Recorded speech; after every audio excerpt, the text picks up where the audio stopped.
A vision that represents excellence. A spirit that embodies perseverance. A remarkable journey carved through challenges. These are the markings of an inspirational and transformational leadership. And the most prestigious platform that has been honoring such stalwarts of India Inc. for a decade is back to celebrate them. Forbes India Leadership Awards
Ladies and gentlemen, request you to kindly take your seats.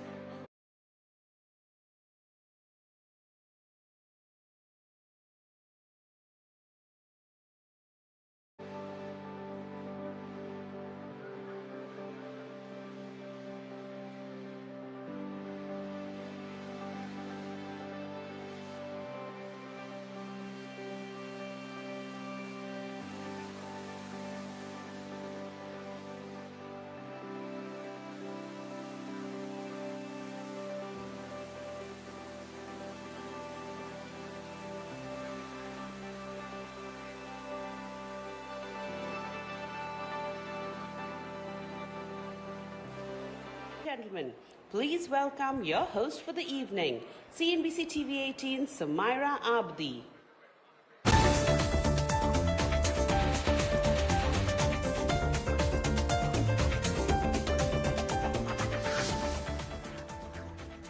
Hello, good evening, and a very warm welcome to the 11th edition of Forbes India Leadership Awards in association with our presenting partner, Trojena, Associate Partner, Leap India, Puma, and Farmeasy. The pandemic locked us in our homes for nearly 2 years, and this evening we put the gloom and doom behind us to celebrate the leaders of the new world. We're so glad that all of you could join us this evening at our first on-ground event since the pandemic struck. Today's evening is a first-of-its-kind hybrid event where some speakers will join us virtually and others will be here on the ground. Now, since the launch of Forbes India Leadership Awards, Forbes India has been championing entrepreneurial capitalism in line with the Forbes India DNA. These industry-defining recognitions have played a catalytic role in spotting and celebrating outstanding entrepreneurs and leading change makers of India. Over the course of a decade, Forbes India Leadership Awards have recognized the finest of India Inc. The mission this year was to identify leaders and decision makers across key sectors who have not just safeguarded their businesses amidst trying times, but those that have also identified and implemented strategies for growth to thrive in the post-pandemic world. The 11th edition of Forbes India Leadership Awards marks the beginning of something spectacular, the beginning of an era of unfettered innovation, leadership, and growth. This evening, we celebrate this spirit of entrepreneurship, and we are very honored to have you all with us this evening. Today's event will also be live streamed on our website, www.forbesindia.com, and across our social media platforms, to include those who couldn't join us this evening in person. Please follow us on Forbes India across Facebook, Twitter, Instagram, and LinkedIn, and share your favorite moments using the hashtag FILA 2022. So to set the tone for the evening, may I first invite on stage Forbes India editor Brian Carvalho to deliver the welcome address.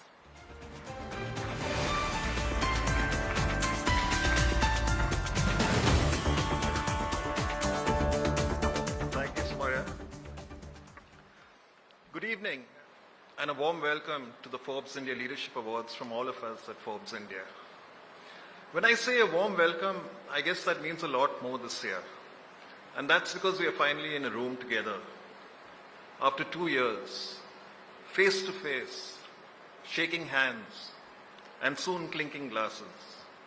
So when I say it's a pleasure to be here this evening with all of you, I mean it with all sincerity and gladness. Of course, we need to be watchful as we don't know what lurks ahead. A few of the winners of the Forbes India Leadership Awards chose to be cautious, justifiably, and are not with us this evening. We fully respect their decision and were glad to record their acceptance speeches virtually. What this does set the stage for, though, is a unique hybrid ceremony to honor India's outperformers in business and industry. We have a live virtual session with a master strategist of a slightly different kind, a non-corporate kind, if you will, as well as virtual conversations with two leaders of men in a sport that India excels in. We also have on-ground sessions with gurus of business, entrepreneurship, leadership, and entertainment too. And the high point of today will be the address of Chief Guest, Shri Piyush Goyal, Honorable Minister of Commerce and Industry, Consumer Affairs, Food and Public Distribution, and textiles. This evening is about felicitating the icons of leadership, leadership of the redefining and transformational type, in perhaps the most challenging period we will ever see for some time to come. I will also use this opportunity to thank our wonderful jury who chose the winners, Ms. Ashu Suyash, V. Vaidyanathan, Saurabh Mukherjee, Ankur Gupta, Rajat Dhawan, and our jury chair, Mr. Harsh Mariwala. Thank you for being patient and liberal with your time. We've added some new categories to reflect the times, like unique unicorn, green warrior, and grassroots philanthropist. I won't say any more. Let's head straight into the show and the awards. Sit back and enjoy the evening. Thank you very much.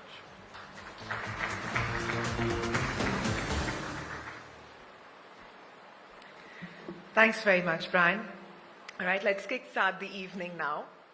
Neil Armstrong, the first man to step foot on the moon in 1969, said, "This is one small step for man, one giant leap for mankind." And ever since, visionaries, leaders, trailblazers, and pioneers have all blazed a trail to forge ahead. This evening, our keynote speaker is one such trailblazer, or should we say, grandmaster.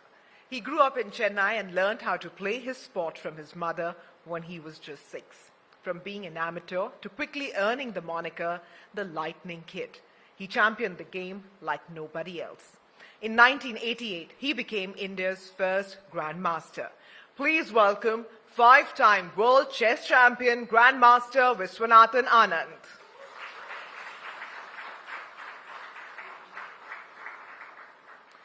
Wow, Mr. Anand, we are very fortunate to have you with us this evening. Thank you very much, and I'm sure it's going to be an enriching experience for the leaders present here who will be able to pick anecdotes from your journey, all your lessons, your thought process, all your winning tactics and strategies. We're very excited to hear from you, sir. Over to you. Thank you very much. Pleasure to be here. How does one approach a chess game? Well, you need a plan. What is a plan? It's just a sequence of events that you expect to happen. Ideally, controlled, that you have foreseen in advance. And that is exactly how I go about it. When I'm going to play against someone, you can always go with the base plan, which is, I'm just going to go out there and play the best moves as I see them, and I'll let that take me where it goes. But you can take it one step further and see, who is my opponent today? What makes my opponent tick? What are they good at? What are they bad at?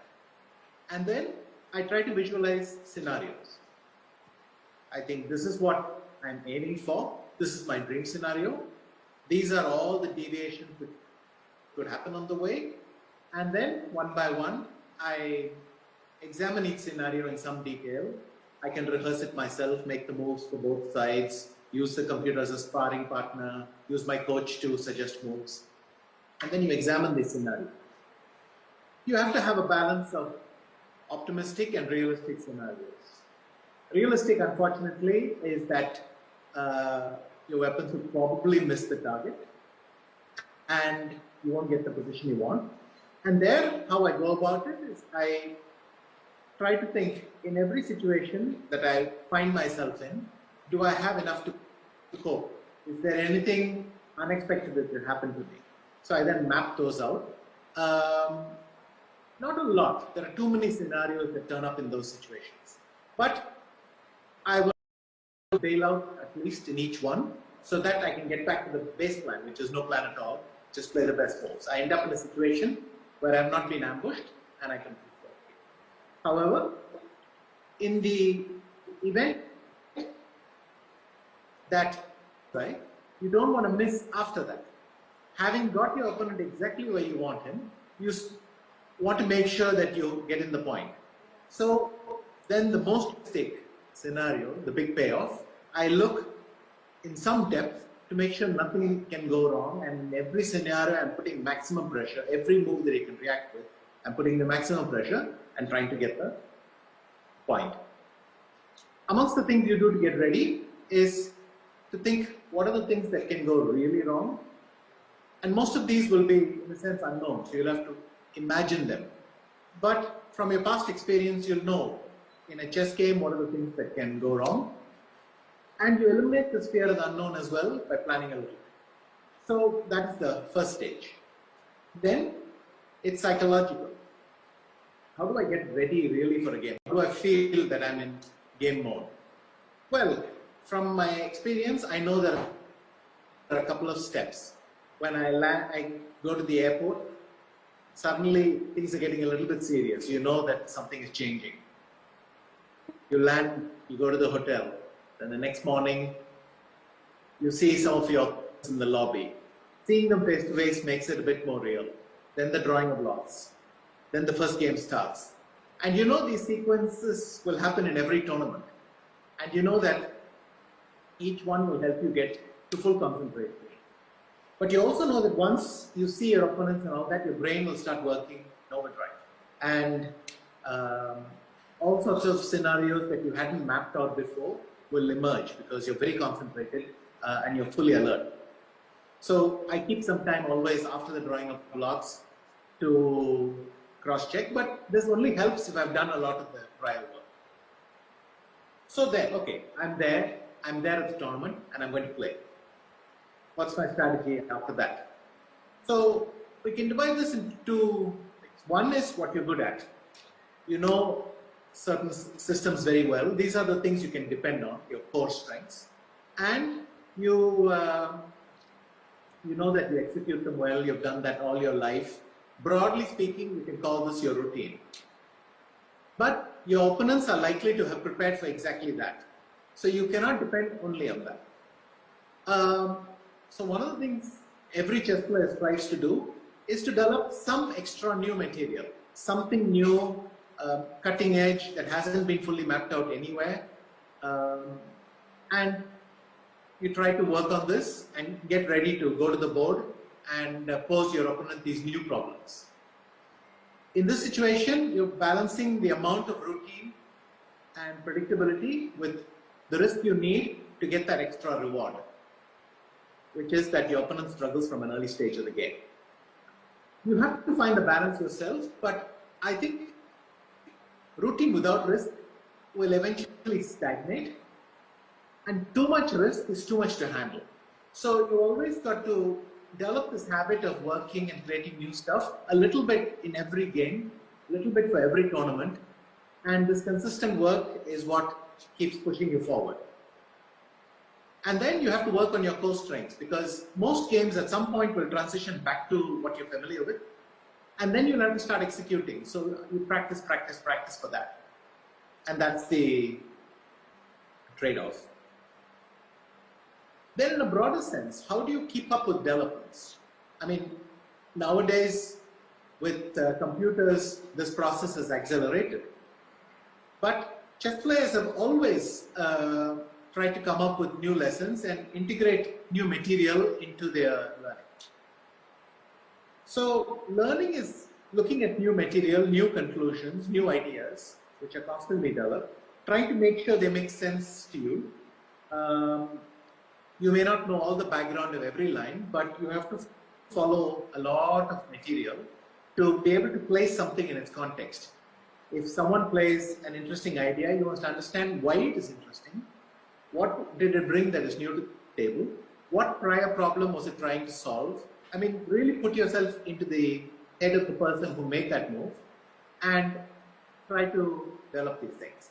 But now, with computers, there's so much new stuff happening that this process has gone quite far. What I have to do is to understand why the computer is challenging my ideas. What are the new ideas that I have to map? And often this is very, very tactical. So you have to spend hour after hour looking at this idea before it finally clicks. By definition, that means a lot of wasted effort, or at least effort that doesn't seem to produce any result, before finally the penny drops. But without the effort, that penny will not drop. And the second thing, which is that this new material is coming in so fast that a lot of your prior conclusions, especially the ones that are hardwired in, might be wrong. even things that have to be good in my life, and therefore I make them almost muscle memory. You know, you just play it intuitively without even thinking about certain things. But the accumulation of new computer-generated analysis means that I have to have a learning and unlearning schedule at home where I'm looking at this new material and thinking, is there something which fundamentally challenges what I believe? And how do I slowly wean myself off that? Some of it is aggressive. I'll put a paper on the wall saying, this position is not good. And because all my life I've believed it was good and I need some shock treatment before I remember at the board not to switch into autopilot. Some of it can be done by doing training games in this new scenario till it gets in. And quite often, some painful experience is necessary. Ideally simulated at home where your trainers embarrass you with your wrong conclusions, or painful scenarios at a tournament and then you incorporate that new lesson in. But this new learning and unlearning is a challenge in all walks of life. And especially with new AI technology, new ideas are flooding in. And these ideas seem intuitive because we don't understand the context in which they're generated. So it takes a long time to sort that out. And what is important is here is, what do you intuitively feel? And does that intuition start to line up a little bit with what you now know to be true? And again, this is familiarity. You need to be in touch with a lot of people who put you, who'll alert you to some of the new developments. It's just too much to follow. But if you have enough networking, enough human intelligence, that friends whom you talk with, people you interact with, you increase the chances that you'll be able to find out quickly and then have a chance to work on it. The next big thing is, of course, how do you deal with failure and success? For me, I learn much more from here because it's painful, and painful lessons are the ones you never forget. What I mentioned earlier, that your intuition simply is a lifetime of certain things. To be shocked out of that, some big failure is necessary, and then you'll remember all your life. So many of the painful lessons in my life, a tournament in '91 in Spain where I lost an easily winning position in game 3, another one from my junior days, one from my world championship. These sort of painful lessons are seared into your memory, which makes it unnecessary to remind yourself further. But also, a failure is a short-term motivation to start working extremely hard. It's kind of been laid out for you what your problems are, and what's more, because you failed publicly, everybody knows what your weak spots are, and you have to fix all this in a hurry. So failure in that sense is very useful. What is success good for? For me, I have found that success quite often comes to me when I least expect it, and that is the best success of all. So when I won the World Rapid Championship in 2017, or I qualified for the World Championship again in 2014, these were moments when I was just coming off a failure and then had this unexpected success, and then you feel wonderful again. You're motivated to work. And if you combine these two, the failure that's pushing you to work and indicating where you have to work, and the success, it's really an affirmation that you're on the right track. It's nothing more. It's a pat on the back telling you that your solution is at least half right. And I think if you can channel both and learn to accept both as part of a cycle, then that works very well. And finally, how do you motivate yourself? What is the level of aggression you have to bring to excel at something? I think that this has to be a personal thing. It cannot be something you borrow from other people. I have noticed that for me, aggression in the sense of disliking my opponent or trying to be motivated by the stage or the stakes is often a hindrance. But what is very useful is when the same aggression I can get beforehand and force myself to work on certain areas. That's really the motivation. So when I think of an unpleasant opponent and before the tournament, visualize sitting there, visualize the pleasure of beating him, and then I do some work, then that aggression flows. It helps me to do work, which is then very useful. Believe me, I can gloat with the best of them, but you first have to give yourself something to gloat about. And I find that when I channel my aggression in that way, it works best for me. So that's how I approach a tournament, and I try to set myself up for success. Thank you.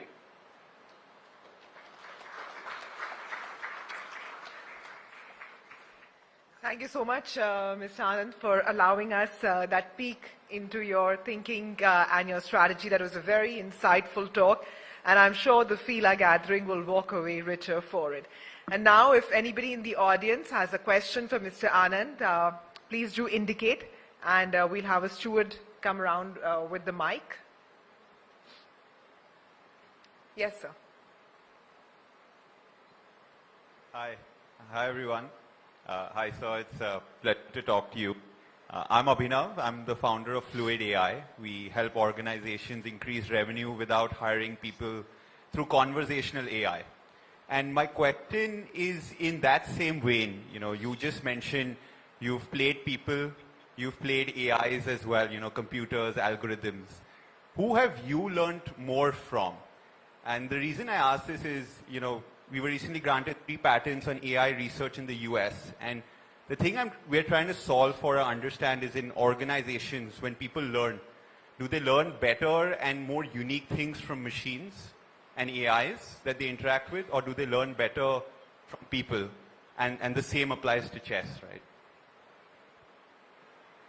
That's quite relevant actually, because in chess, one of the big challenges when you're teaching someone is to say, well, why do you need to study the classic games?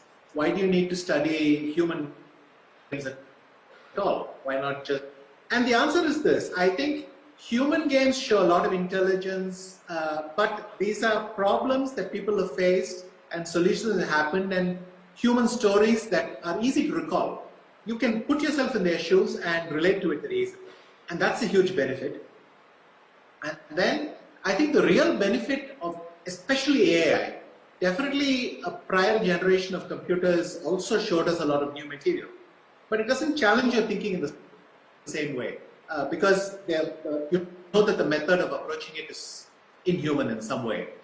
But the thing with AI, especially if it's not been trained with human bias, is that you can look at all things that we have assumed to be true, and without the obvious element that it has always been known to be true, and then a surprising amount of new stuff comes in. I mentioned things that I've assumed to be true all my life that I just kind of go on autopilot.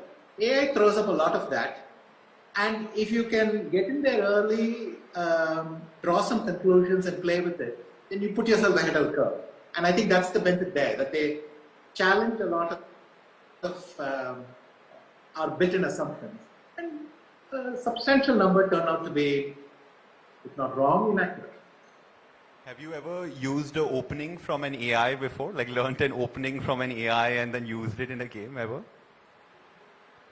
I've learned concepts from AI. I mean, even before AI, we have mapped out openings. But very deep into the openings, there's new stuff coming. And in fact, modern chess, that's what it's all about. People do things that you wouldn't have done 50 years back. For instance, pushing your pawns all the way up to the 6th. We didn't realize how strong that was, and now it's done all the time. So it's a challenge keeping up even. Thank you. Thank you. Yes, sir, please. Hey Vishay, good evening. My name is Girish Mathrubootham. I am an entrepreneur from Chennai and a chess enthusiast and one of your big fans. So in chess, we all know that there is a gambit which actually seems like a move that's a blunder or a mistake, but then later on, people realize in hindsight that it was a brilliant move in reality. So my question to you, Vishay, is, and by the way, I also know that Queen's Gambit is your favorite, and you have talked about it a lot and played a lot. Mm-hmm. So my question is, in real life, have you ever played a gambit, and can you tell us how it worked out? Yes, thank you. And by the way, I noticed that you're also a fan of Mr. Rajnikant, so that's nice. All of us are. All of us, that's true. I can recall one famous game where I was playing Boris Gelfand back in Linares. Spain in 1993. And I had botched that particular position 2 days before. And then a very clever gambit occurred to me where I just sacrificed a whole night, a whole piece. And that much was obvious. But I had seen one more further, which is just that I didn't need to do anything to recover it. I just had to make a quiet move at the end. And it worked out exactly like that. My opponent had seen the idea, but he had rejected it because he had stopped just one move before me. And I won, I would say, one of the best games I've played. So at least that's one gambit game that I remember very fondly. No, actually, I was asking off the board, in real life, if there is any move that you made which people thought, or you thought, or others thought it's stupid, but then it worked out brilliantly for you. Okay, I would say that my strategy to switch openings, and let's say that the strategy to apply, bring to a chess match is not a chess move. Then I did that, and I put myself in a position where I was playing very unfamiliar stuff, but at least I would be forced to concentrate all the time because it was unfamiliar. And that was my gamble, and it paid off brilliantly. So that was my match against Kramnik in 2008. Thank you. Thank you. We can take one more question. Is there anybody who would? Yes, sir. Hi, sir. I'm Sameer. As a startup, we are geared towards, taking a lot of risk, right? I mean, that's the only way we grow. But as you grow bigger and bigger, how do you kind of balance between, risk mitigation? Because at certain level, you have to weigh the pros and cons. How do you balance both? Let me try to compare that to my chess growth. So when I was a junior, I could live with levels of risk that I find quite stressful now. Which is, every day I would get into a chaotic position. I was badly prepared. I mean, badly prepared in terms of my openings and so on. I had not had a lot of formal training. I would just plunge heroically into these things, cope brilliantly, and do it. It was nice. It made me a very unpredictable, dangerous opponent, but I was dangerous to myself as well. Then at some point you're at the stage where you feel, well, I should get some proper training to balance this. It's nice that I have this flexibility, the problem-solving ability that I got as a junior, but I need to add a few layers to that. And I started doing more serious training, having slightly safer openings and things like that. And this produced a certain kind of stability. You can sort of compare that to the journey of a startup in a way. In the initial years, you're much more chaotic, and then processes come in, and how do you stop the process from taking over too much, but just balancing that. And I think it's just that finding the right ratio for risk in your everyday existence is just about stress management. If you're constantly living on the edge, that's very stressful, and in the long run, it takes a toll. But if you can dial it down and find a balance, never too little risk, but never more than necessary, then it's a healthy long-term strategy. Thank you, sir. Thank you. Thank you, Mr. Anand. Thank you very much for joining in, and thank you for taking these questions. So a big round of applause for Mr. Anand. Thank you very much. And now from one interesting chat to another, may I please welcome back on stage Forbes India's editor Brian Carvalho for a tete-a-tete with the first non-family professional MD and CEO of the Mahindra Group, the elusive Dr. Anish Shah. Welcome, Dr. Anish Shah, and over to you, Brian.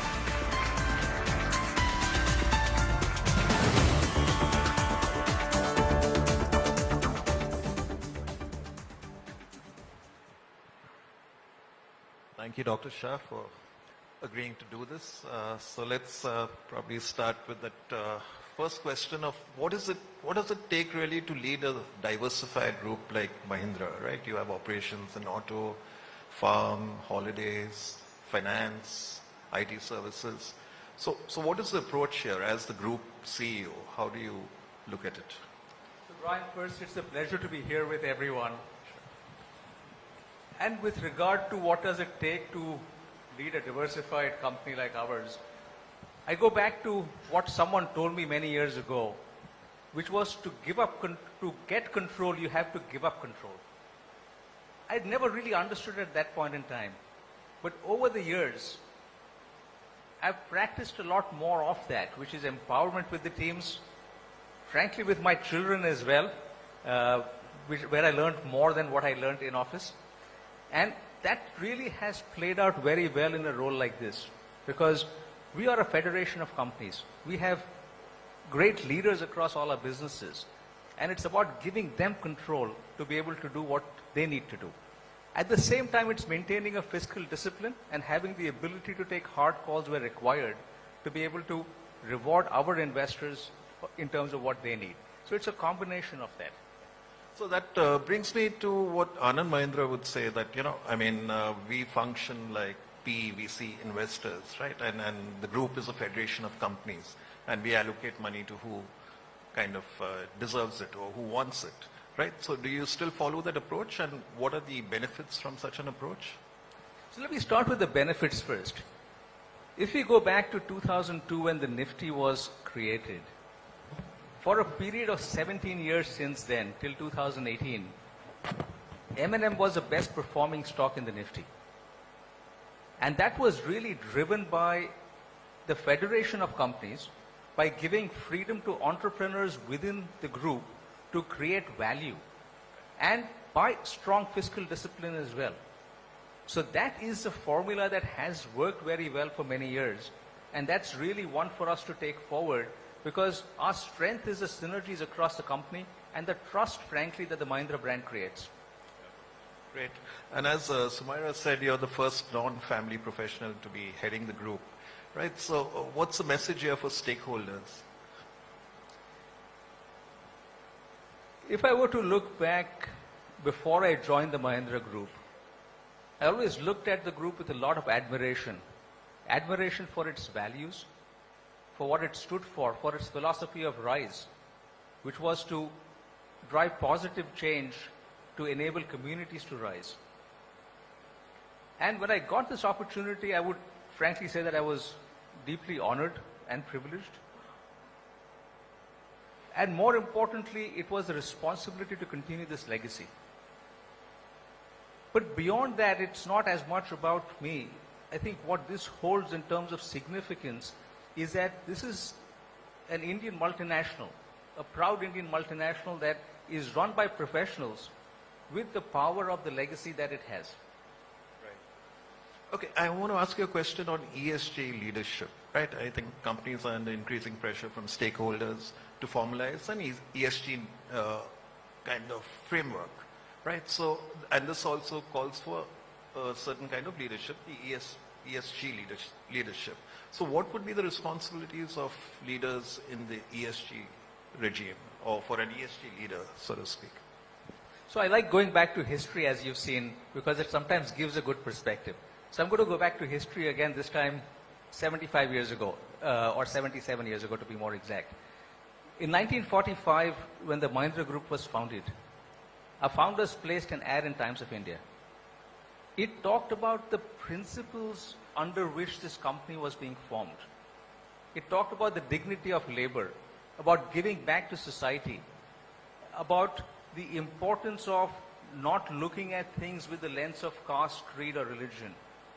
And this was really the DNA of the group that had been put in place. So ESG, while being a term that's used right now, is really in the DNA of the group and frankly of many other groups in India.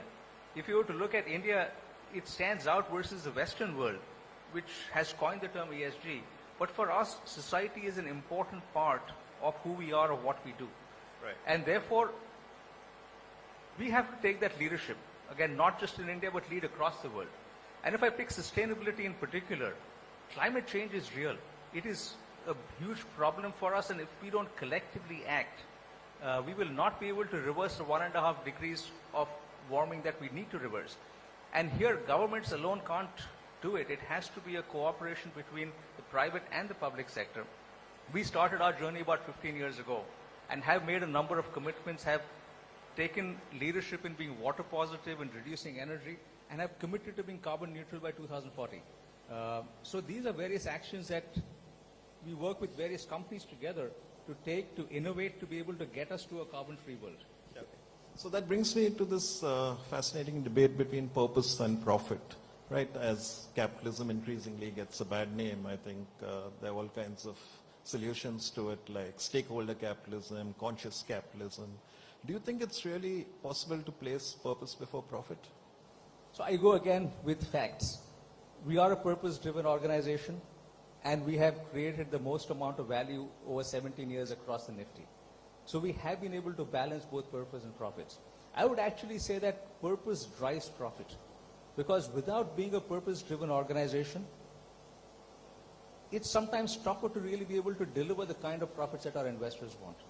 Because purpose defines who we are. It helps attract the best people. I've joined the Mahindra Group because of what it stood for. And there are many others like me who are my colleagues today who joined over time. Purpose attracts customers. And more so in the world today, customers are conscious about who they associate with, who they buy from. And therefore, purpose is a very important part of driving profit. Okay, one last question. I know you have a lot of inspirations from various entrepreneurs and CEOs, but I also believe that you also have somebody who's inspired you from the sporting arena. Could you tell us who that is? Yeah, so I may expand on your question on this, Brian, a little bit, because there are two people that have really inspired me. One is from the sporting arena, and this is one I would look at as Kapil Dev. Growing up, obviously enamored by what Kapil did on the sports field, but more important was how he brought the team together for the World Cup. And it's about how you build a team which may not be the best team on the arena, but which can work together to vanquish the best teams. And that's really what leadership is all about. And in the expansion, in this case, I do have to talk about the inspiration that my mother has provided me. My mother was in the second batch at IIM Ahmedabad, one of two women in that batch. And she was an entrepreneur who set up her own business in the late 60s with marquee customers like Colgate, Siva Gaigi at that point, and many others. And that is what I've learned growing up in terms of how you can balance family and work and do something that's a passion for you. Great. I think that's a very inspirational note to end on. And thank you, Dr. Shah. Thank you.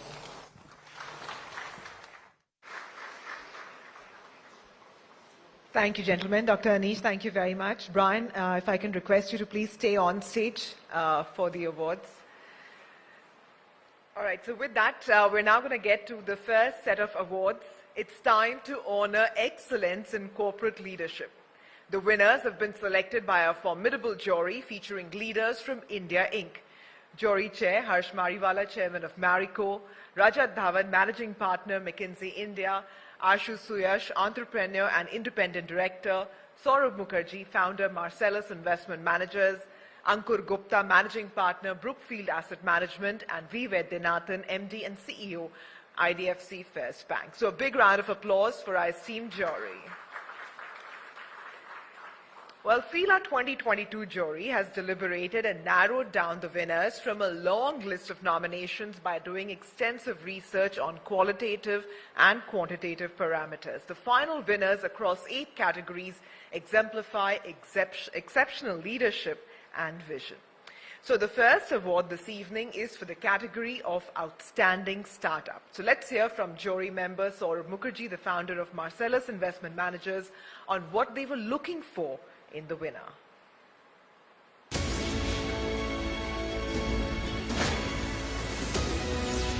Forbes India Leadership Awards. So when we discussed amongst ourselves what were the 3 things we wanted an outstanding startup to have, I think 3 criteria stood out. We said that we wanted a startup which had carved out for itself a distinctive niche in its first 5 to 7 years of existence.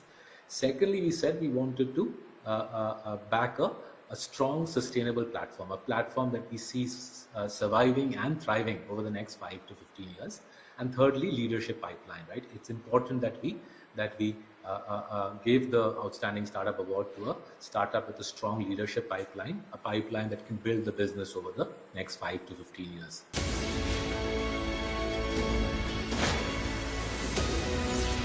Forbes India Leadership Awards.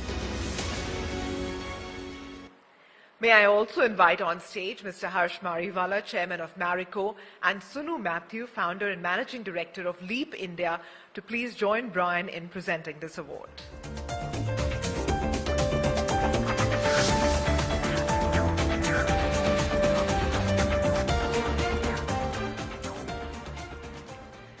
And the first winner of the evening, the winner of Forbes India Leadership Awards 2022 Outstanding Startup, goes to Boat.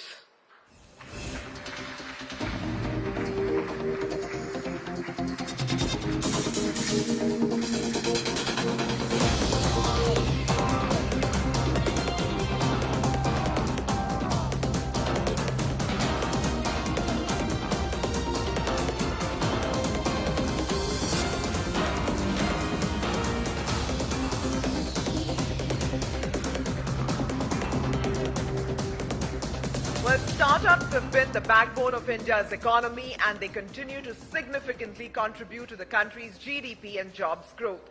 Boat has successfully created a global consumer electronics and wearables brand out of India. With an enviable 48% market share in the overall audio category and a 25% market share in wearable watches, Boat is not just dominating the market, but its founders have also kept a close eye on its bottom line since the very beginning. So congratulations very much to the team at Boat for winning our first award. Would you like to say something? Right there.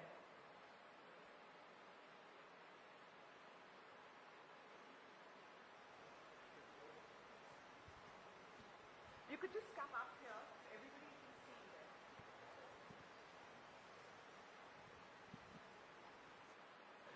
you. Hi. Thank you, Forbes, and thanks to the jury for selecting Boat. It's been a dream run for us. We're just a 5-year-old startup, and we've scaled immensely well. Doing about $500 million of revenue. It's a dream come true for me and Aman from where we started, and now we have Vivek with us, who's going to take us to greater heights, and we hope we can keep rocking as we have been. Thanks. Thank you so much. Congratulations. Thank you so much, gentlemen, for doing the honors. And with that, we'll move forward now to the next award this evening. The act of goodwill and the desire to help others never goes unrewarded. There are different kinds of philanthropists, but they can primarily be divided into two buckets: those who give money and those who give their money and time to affect change on the ground. Our second award is for the category Best Grassroots Philanthropist, and to tell you more about it, let's hear from jury member Rajat Dhawan, Managing Partner at McKinsey India.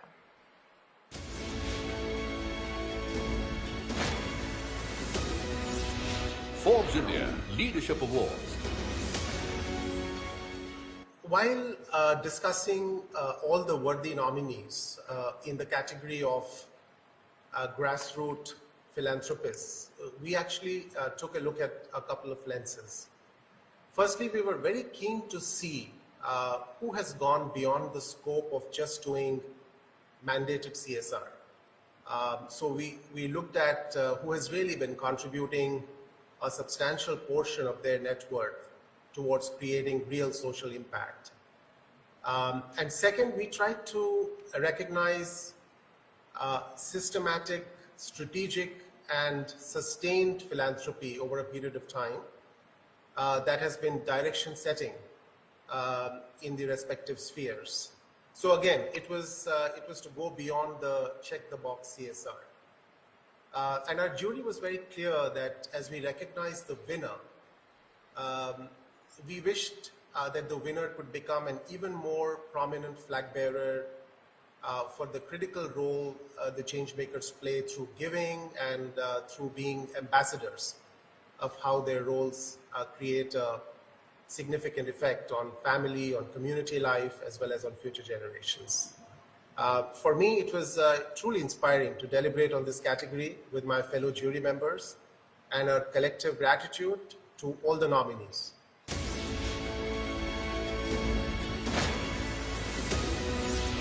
Forbes India Leadership Awards. And the Best Grassroots Philanthropist Award goes to Rohini Nilekani, Chairperson of the Rohini Nilekani Philanthropies.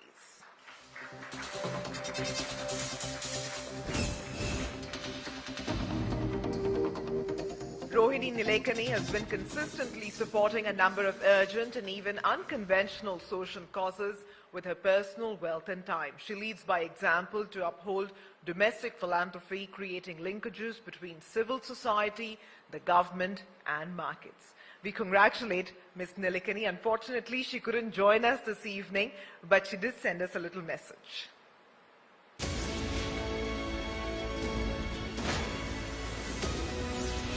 Forbes India Leadership Awards. Namaste everyone.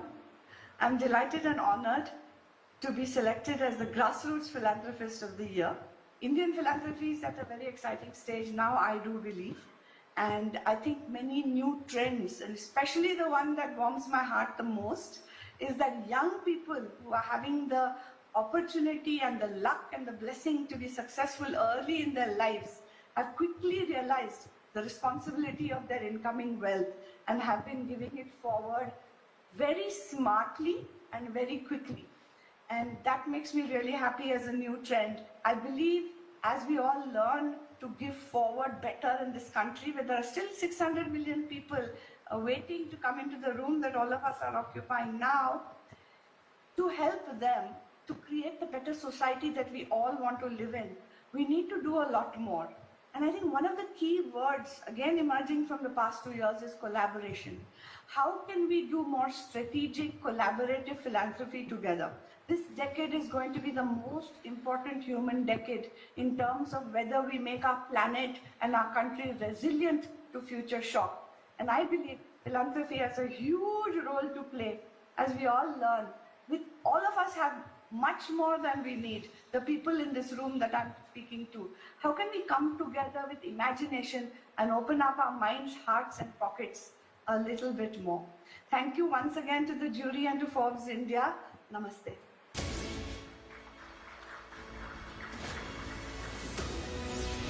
Forbes India Leadership Awards.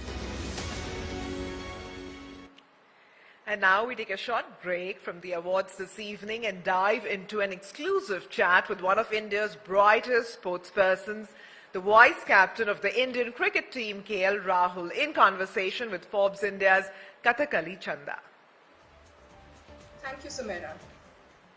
We have with us a prolific batter, a centurion across all formats, the national team vice captain, and the captain of the new IPL franchise Lucknow Super Giants. KL Rahul, welcome to the Forbes India Leadership Awards. So the IPL begins tomorrow, and with it your 2-month-long stint as the skipper of the Lucknow Super Giants. Is the leader's role something you prepare for, or does it come from within? I think it's a bit of both. I don't think you can dive into a leadership role without any preparation. It does require a lot of preparation. It does require you to spend a lot of time with your teammates and, making sure that they know exactly what is the responsibility or the role that is expected out of them. And, you really put in the hours at training and make sure that you're ticking all the boxes and giving yourself the best chance to be best prepared for the game. Yes, the results aren't always in our control and won't always go according to our liking, but I think if we work hard enough and if we have the right direction and if our heart and mind is in the right place and we always put the team ahead of ourselves, more often than not the results will follow. So that's something that as a leader in the last couple of years, that's something that I've learned, and yeah, hopefully I can use the experience that I've had in the last couple of years as a captain and try and do better with my leadership this year. You've played under multiple national captains. Among them, of course, was the iconic MS Dhoni. Then you had Virat Kohli, one of the most successful skippers. And there's master strategist Rohit Sharma. What leadership lessons have you learned from the captains that you've played under? And how do you bring the learnings together in the way that you lead? Look, I think, yes, obviously it's been a absolute privilege and an honor to have shared the dressing room with these legends, and also having played under them. There's so much that I've learned. There's so much that I've grown so much as a player and as an individual, looking at them and having spoken to them and having spent time with these guys. Yes, each of them have a different quality that has been a standout. But I think if we think of MS Dhoni, you always think of how cool and composed he is, and you think of Virat, you always think about the aggression and the passion that he brings in. You talk about Rohit, he has a master in reading the game, and tactically he is really, really good. But I think for a good leader, I think you need to have all of these qualities, and then try and be true to yourself, and whatever comes naturally to you is something that you should try and do. That's something that I've followed as an individual as well, just to be true to who I am and not try and copy someone or not try and follow somebody else's methods. Yes, you can learn from it. You can use them when you are put in the same situation. But I, as a leader, I always try and go with my gut and try and give my instincts a chance as well. So having said that, not always do I go into a game with 10 or 20 different things that I've noted down, and I have to tick all of those boxes. I just try and go into a game and try and read the situation and try and see what best I can do for the team and how I can get the best out of my players. What defines a leader's legacy? Is it the results during their tenure or the respect they've commanded from the team? So how would you like your captain's innings to be remembered? Unfortunately, I think we live in a world where results do matter. The results, the numbers are what the outside world judges a person's leadership skill or leadership quality on. So yes, the results and the numbers are important. But like I said, I think if the process is right, if we've worked really hard as a team, our heart and mind is in the right place. We've always put our team ahead of personal goals and personal interests. If we have done all those things right, then sooner or later the result will follow, and you will, and for that you will be respected as well. But I think, again, like I said, for me, I try and spend that time, try and understand my players, understand everybody in the team, where they come from, what they're feeling, or what are their goals, what they want to achieve, and how I can help them achieve it. And finally, what's the road ahead look like? You're the key member of the Indian cricket team. You have your venture, your brand Wonder, in association with Puma. So what are your plans for the next 5 years? I'm not somebody who plans or sits and chalks out, short-term goals or long-term goals. I try and live one day at a time and try and do my best on that given day.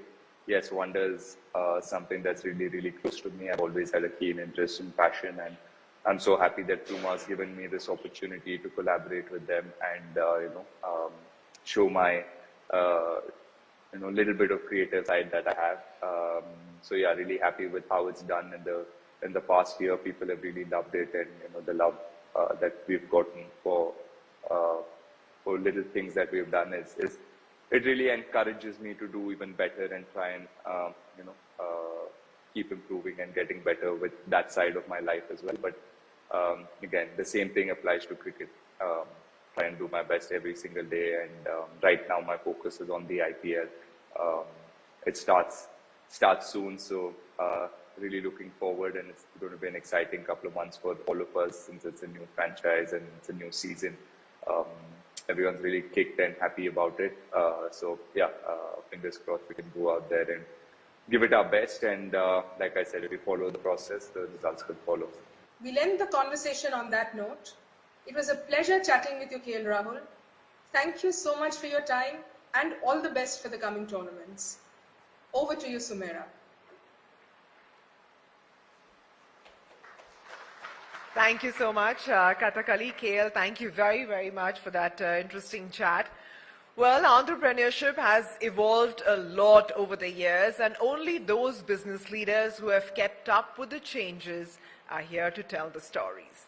Doing business has changed significantly in the last 40 or so years. Bootstrapping has given way to venture capital and private equity monies. The internet has widened the playing field, and consumers have evolved. This evening, we have an interesting pair coming up to discuss all things business, entrepreneurship, starting up, growth, and more, set in two different eras and in two different Indias. One who founded a company at the cusp of India's economic liberalization, and the other, who set up his venture in the internet and startup era. At the first of its kind, Founders Corner, please welcome Harsh Mariwala on stage once again, who founded Marico in 1990 and built it into a global giant with consumer products sold across 25 countries. Entrepreneur, chairman, mentor, investor, and even the FILA jury chair, Harsh Mariwala wears many hats. And joining him at the Founders Corner, please welcome Tarun Sharma, co-founder and MD, M Caffeine, a new age entrepreneur who has taken a single ingredient, coffee, and has built a personal care brand out of it. So I just want to know, is that going to be somebody going to interview us, or I was not sure, or is this going to be a conversation between us? Fine. I think I was given some questions, so I'll address those questions. And one of the first questions came to me was, give us some anecdotes in your early stages when you started working. And I started working at a very young age of 20. I built up the business from bottoms up, and I joined the family organization, which was located in the heart of commodity markets in Masjid Bandar. I don't know how many of you have been to Masjid Bandar. If you've not been, you should try and go there. It's very crowded, very dirty. You can't get parking place. Just to enter the office, it's a big task. And I was in the process of recruiting talent. 50% of the time when I call people for interview, they would just run away before entering the office. Why should I go and work in an organization where the office is located in such terrible location, So how do you, as an entrepreneur, never give up? So I changed my tax, and I started calling them to one of the best places in Bombay, the Willingdon Club, which is very nice. So called them once, twice, mentally prepared them that, okay, it's a matter of time, we'll move out of the Masjid Bandar. I think that worked. So a small incident, but I think it sends a message that, you as an entrepreneur, you don't give up. One more example I would like to give is, when I started building the business, I had to travel in interior markets. Unlike your business, which is done through online, we had to go to small villages, appoint distributors, and we didn't have any professionals. I just took a car and started. I remember started from Nagpur and went all the small towns, appointed distributors, started retailing. In those days, there were no hotels in small towns, so I have appointed distributors and stayed with them in the night, in their house. So, as an entrepreneur, then you have to find some ways to resolve issues. And one big issue which I resolved, which was really big, it took me 2 to 3 years to resolve, was when, I was trapped from different angles. It was a family managed organization. My father, 3 of his brothers, by then 4 of my cousins had joined business.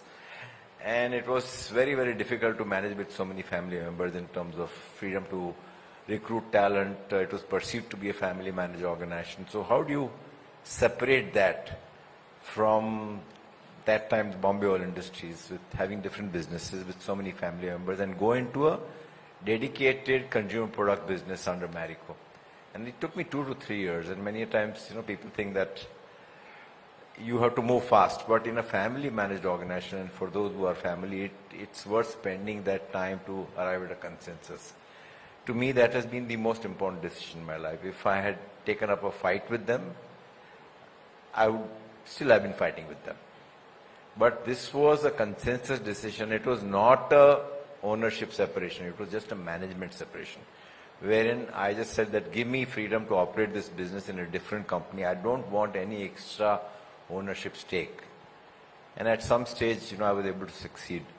So I would say these are the 2-3 broad areas in my initial days of working, which made a big difference.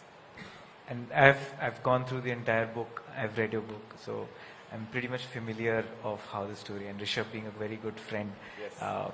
But we keep on learning from you. I mean, our journey is very small, 5-year-old. But I think one of the anecdotes for us was when we used to raise capital. We were bootstrapped for a while, and then we raised some capital in between. We were asked always that, has someone done this globally? and we kept on asking back that how would someone do this in India for the first time if we keep on asking this question. Let us figure out if somebody has done similar to what we are trying to do in India. And we went back and tried to map everything, and single ingredient is just a buzzword right now, but historically India, coconut, I mean, it's a single ingredient. If you look at Himalaya, it's neem, almond, right? So when we went back and start telling that, we just don't want to look for the global examples of it, however fancy they might sound in a financial model.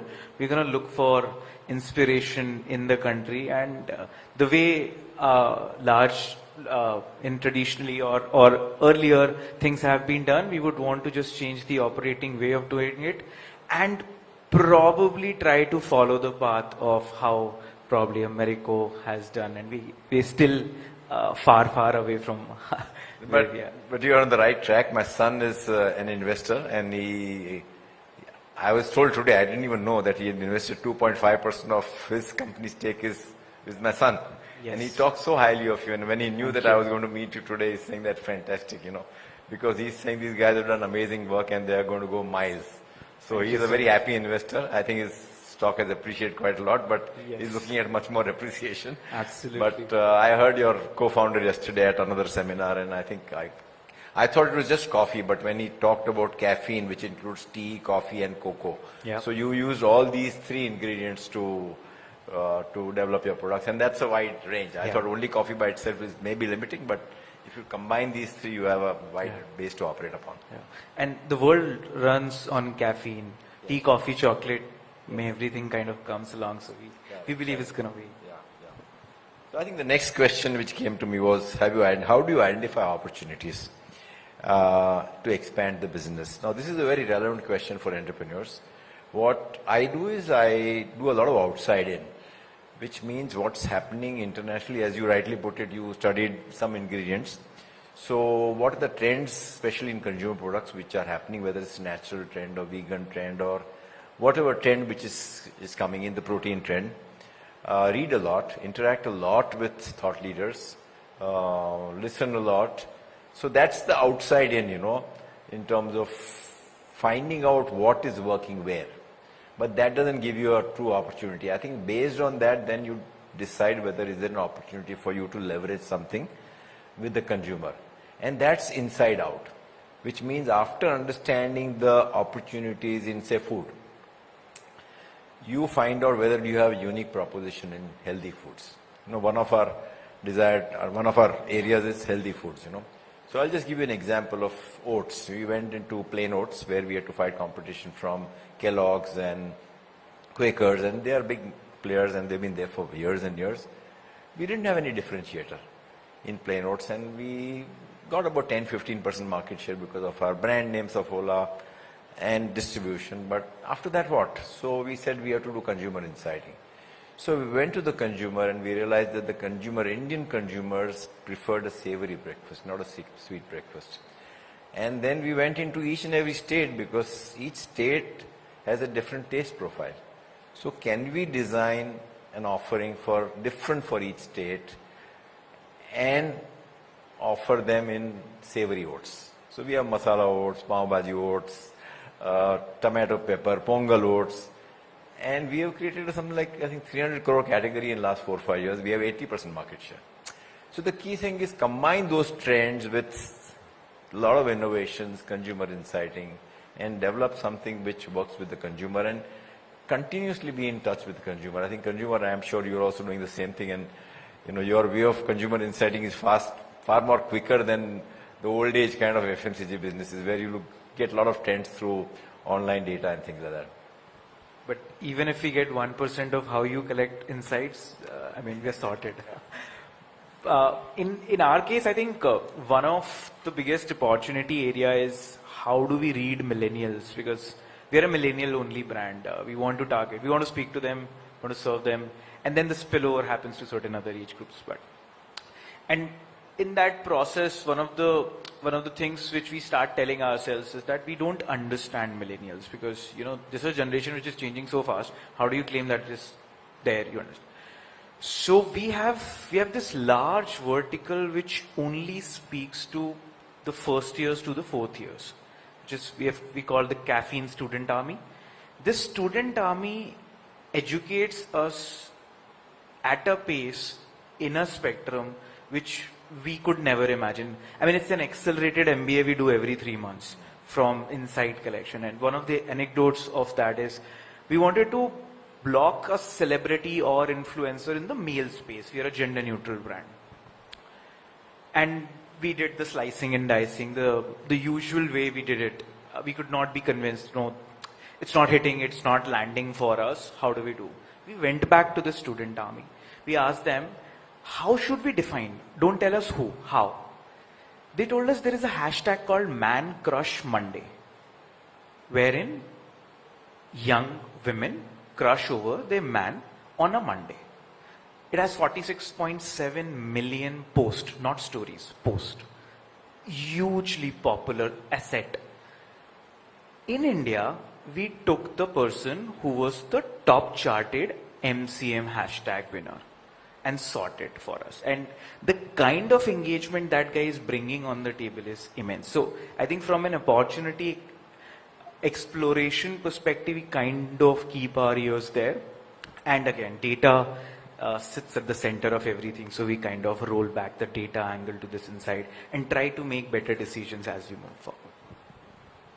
The next point is, what has been the biggest learning for you in your career, you know? And if I had to look at what worked for me was to get into a business which was leveraging my strengths.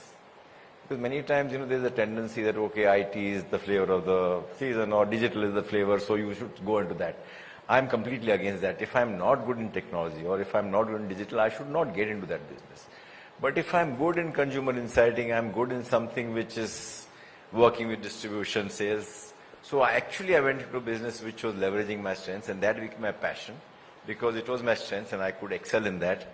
So I would say that leverage your strengths is the first. Number two, focus. Do a few things, but do them well. So we just went into FMCG, and within FMCG, we went into beauty and wellness. And you are not even that, you're just into beauty, so which is good. Because there are enough opportunities in that space itself, you know. And then huge thrust on talent and governance, you know. So I've always looked at talent because without any investment, I converted the whole business from unbranded to branded without any capital investment. And this business doesn't require too much capital. As you know, it's more talent. How do you create a brand? How do you distribute? And that happens through talent. So I am a big believer in continuously improving the quality of talent you have. And governance is one thing which I think many entrepreneurs, they tend to take a shortcut when they're small. And I would strongly feel that one should not take because it will hit you at some other stage. So I am a big believer in governance. And finally, it's okay to fail. You know, many a times I've failed, but it's important to learn from your failures. So that fear of failure, risk-taking, experimentation should not inhibit your growth. It's okay to fail. I've had multiple failures. So don't be afraid of taking a step because market research cannot give you all the answers. Ultimately, you have to go in the marketplace and test out. Before I jump on to my answer, one of the things which I keep on understanding from as we are growing, when you said talent, right?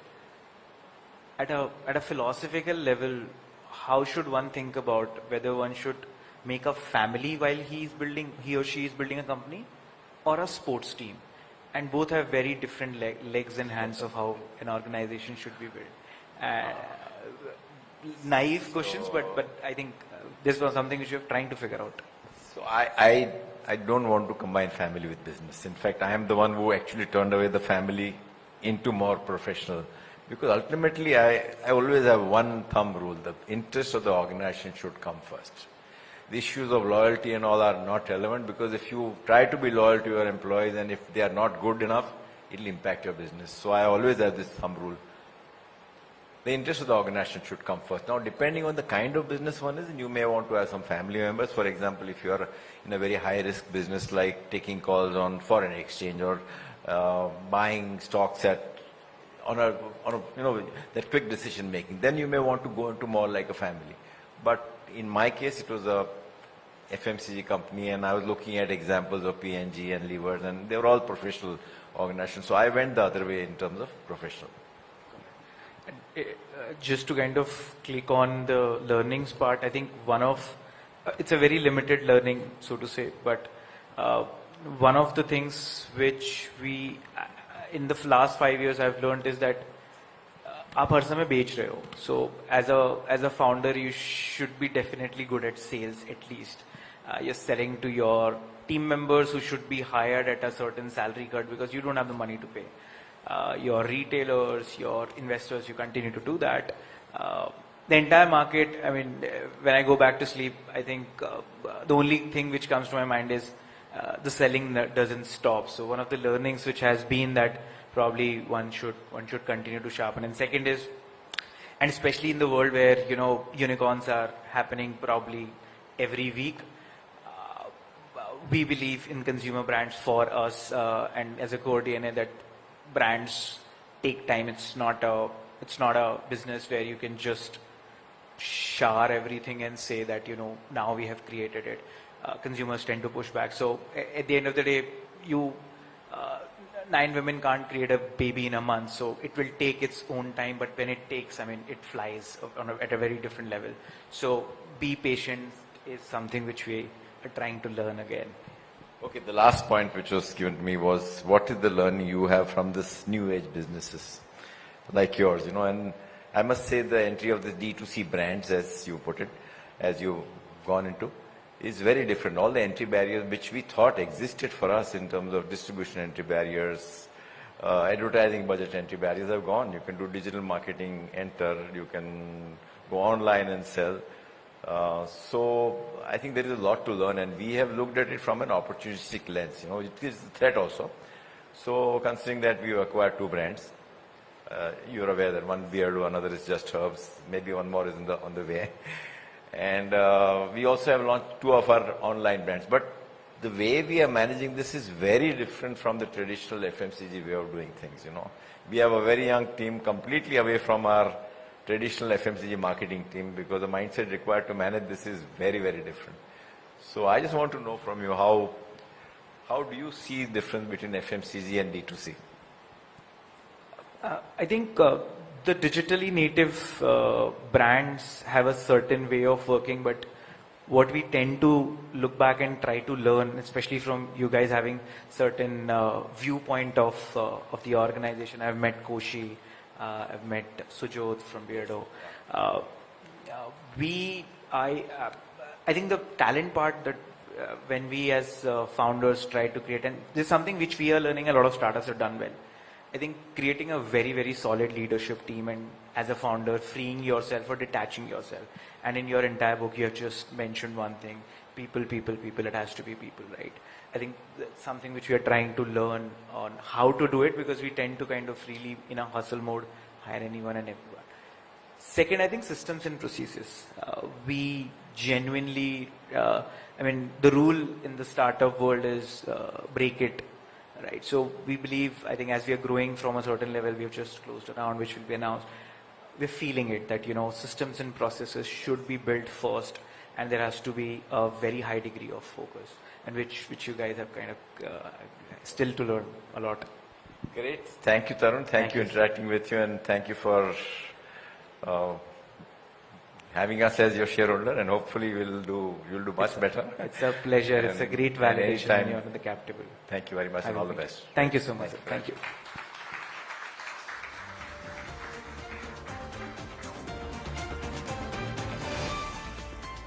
Mr. Mariwala Tarun, thank you very, very much for that chat. It's indeed highlighted how things have evolved in just a few decades. Now on to our next award category this evening, which is Gen Next Entrepreneur. May I please invite back on stage Brian Carvalho, editor Forbes India, and also joining him on stage, may I invite Preeti Sahni, COO Forbes India, to give away the next set of awards.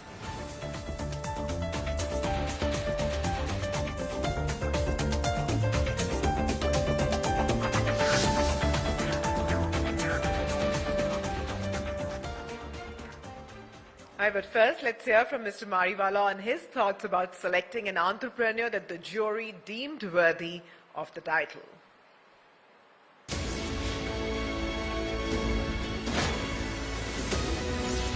Forbes India Leadership Awards.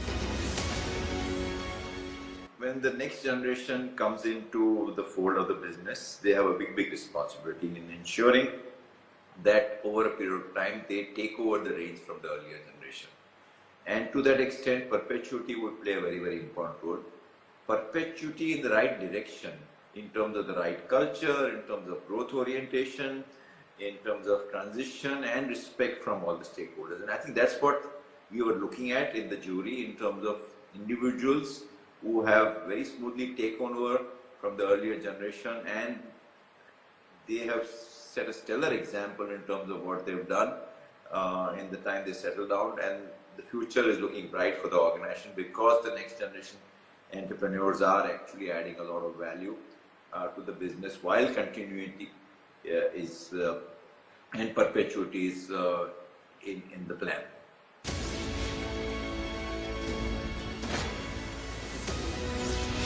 Forbes India Leadership Awards. And the winners are Farah Malik Banji and Alisha Malik of Metro Brands.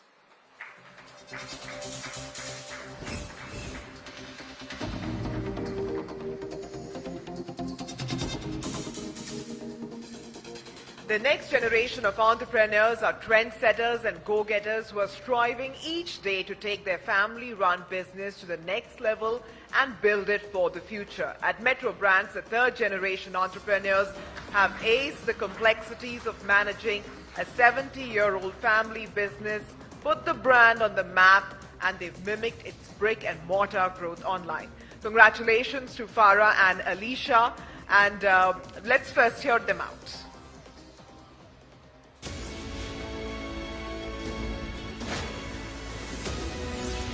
Forbes India Leadership Awards. Thank you, Forbes India, on behalf of Farah and myself for the Gen X Entrepreneur Award for the year 2021. We at Metro Brands are happy to see India emerging stronger than ever after the pandemic, and we are hoping to grow to new milestones in the coming year.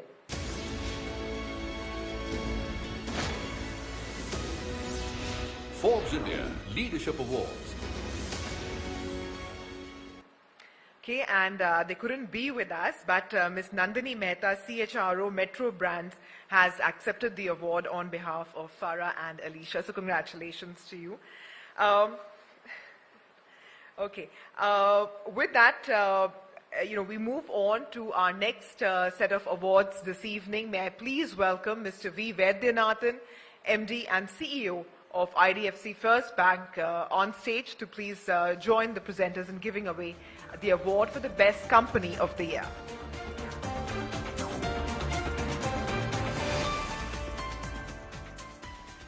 Thank you, Brian. Let's hear from jury member Ankur Gupta, Managing Partner, Brookfield Asset Management, on what the experts have looked for in the winner this year.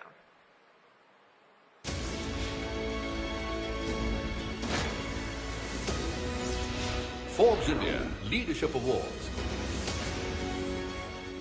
The criteria the jury had in mind covered the breadth and depth of the corporate business: governance, shareholder alignment, value creation, the impact that the brand has on the economy and the consumer. But the most important criteria that set aside this business from other very fantastic businesses was the fact that this business has transformed itself through some troubled times and emerged even larger, bigger, and more profitable. And the leadership has done this through the power of keeping it simple, yet smart. And there are few times when the jury feels prouder than the recipient itself. And here's one such example.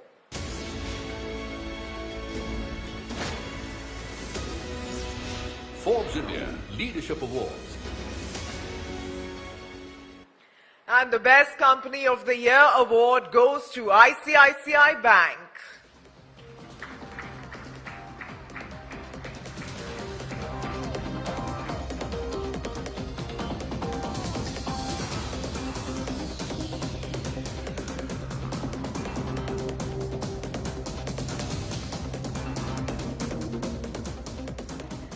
Accepting the award is Mr. Sujit Ganguly, Head of Brand and Communications at ICICI Bank. With the quiet steerer Sandeep Bakshi at its helm, ICICI Bank is fast becoming a benchmark for other banks. Bakshi, who prefers his work, does the talking for him, has stabilized the company with a turnaround in culture and greater scrutiny of borrowers amongst implementing other principles. So big round of congratulations to the team at ICICI Bank. And thank you to our presenters as well for doing the honors. And it's now time for a power-packed face-off between two opinion makers. Coming up is an Oxford-style debate that will see a feisty conversation to set the house in motion. Both speakers will be given 6 minutes each to present their arguments on the topic. Will the government's capex boost kickstart private investment and economic growth? Before the debate begins, this house, which is this illustrious gathering, will be called to vote for or against the motion. At the end of 6 minutes, you will hear the gong go off, which will be the cue for our debaters to wrap up. The motion will then be put to vote again, which will decide the debate winner. Now, operating instructions for everybody who's listening. There is a voting pad which is placed on your table. Each voting pad has two options, T and F. The other numbers don't work, they're inactive. So if you are for the motion, you need to press T. If you're against the motion, you need to press F. The question will be displayed on your screen. An announcement will be made, which will say your time begins now. And this will be followed by a countdown. So you have to be ready to key in your option after that. Press T if you believe the government's capex boost plan will kickstart private investment and economic growth, and F if you believe otherwise. You have to press your selected option on the voting pad immediately once the moderator announces the poll open. If you press more than once, well, your vote will be invalid. So to introduce the topic and moderate this Oxford-style debate, let me invite on stage Forbes India's Neha Bothra.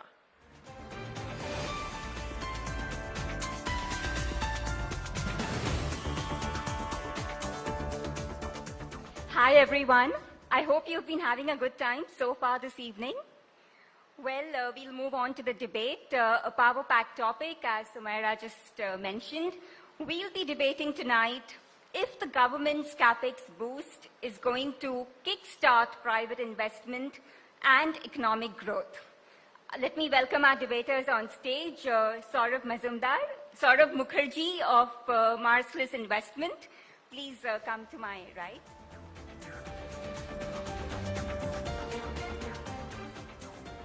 Madan Sabnavis is speaking against the motion, Chief Economist, Bank of Baroda. He'll be joining us here.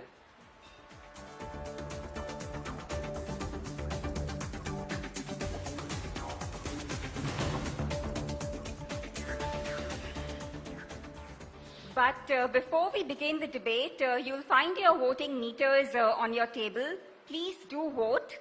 You know what the topic is. Press T if you think that the government's capex boost is going to kickstart private investment and economic growth. Press F if you think otherwise.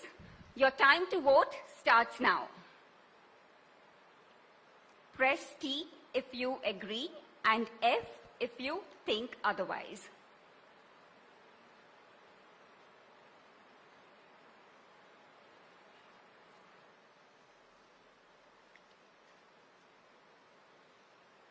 I'll repeat once again. You can find your voting meters on the table.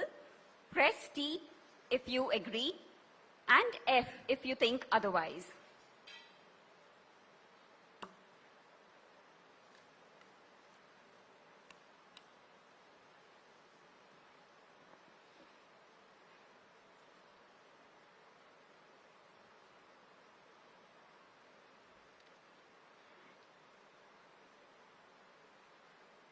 All right. 30 seconds more, and then we close the voting.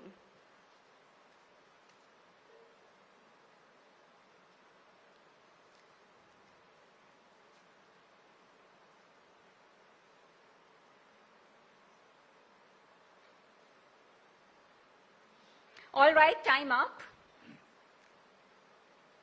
We'll wait a bit. The results will just come up on the screen. And here it is.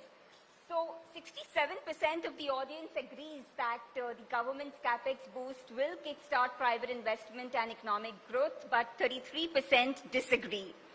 So that's quite a lopsided view the House has. Saurabh, you're speaking for the topic. You're in favor of the motion. That's right. So yeah, it seems that the House largely agrees with you, but we'll do the voting once again after the debate is over. I'll just go through the rules once again, the House rules for the debate. So essentially, you get 3 minutes to make your opening remarks.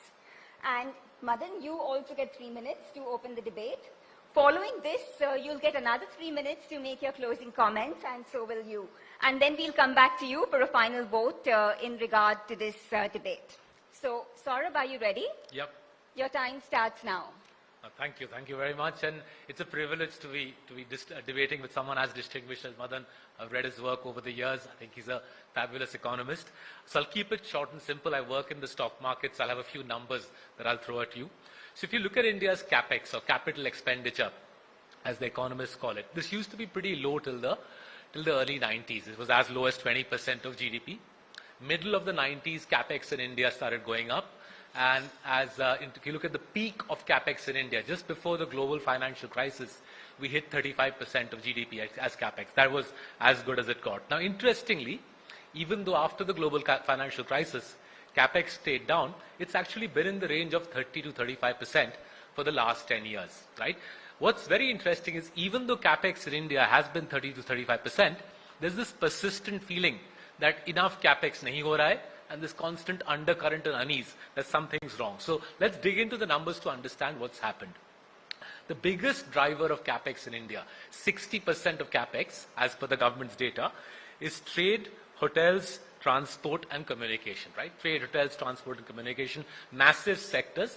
This is 60% of India's capex. Now, the story here is, before COVID, it was all right. These sectors accounted for, the capex in these sectors accounted for around 20% of GDP.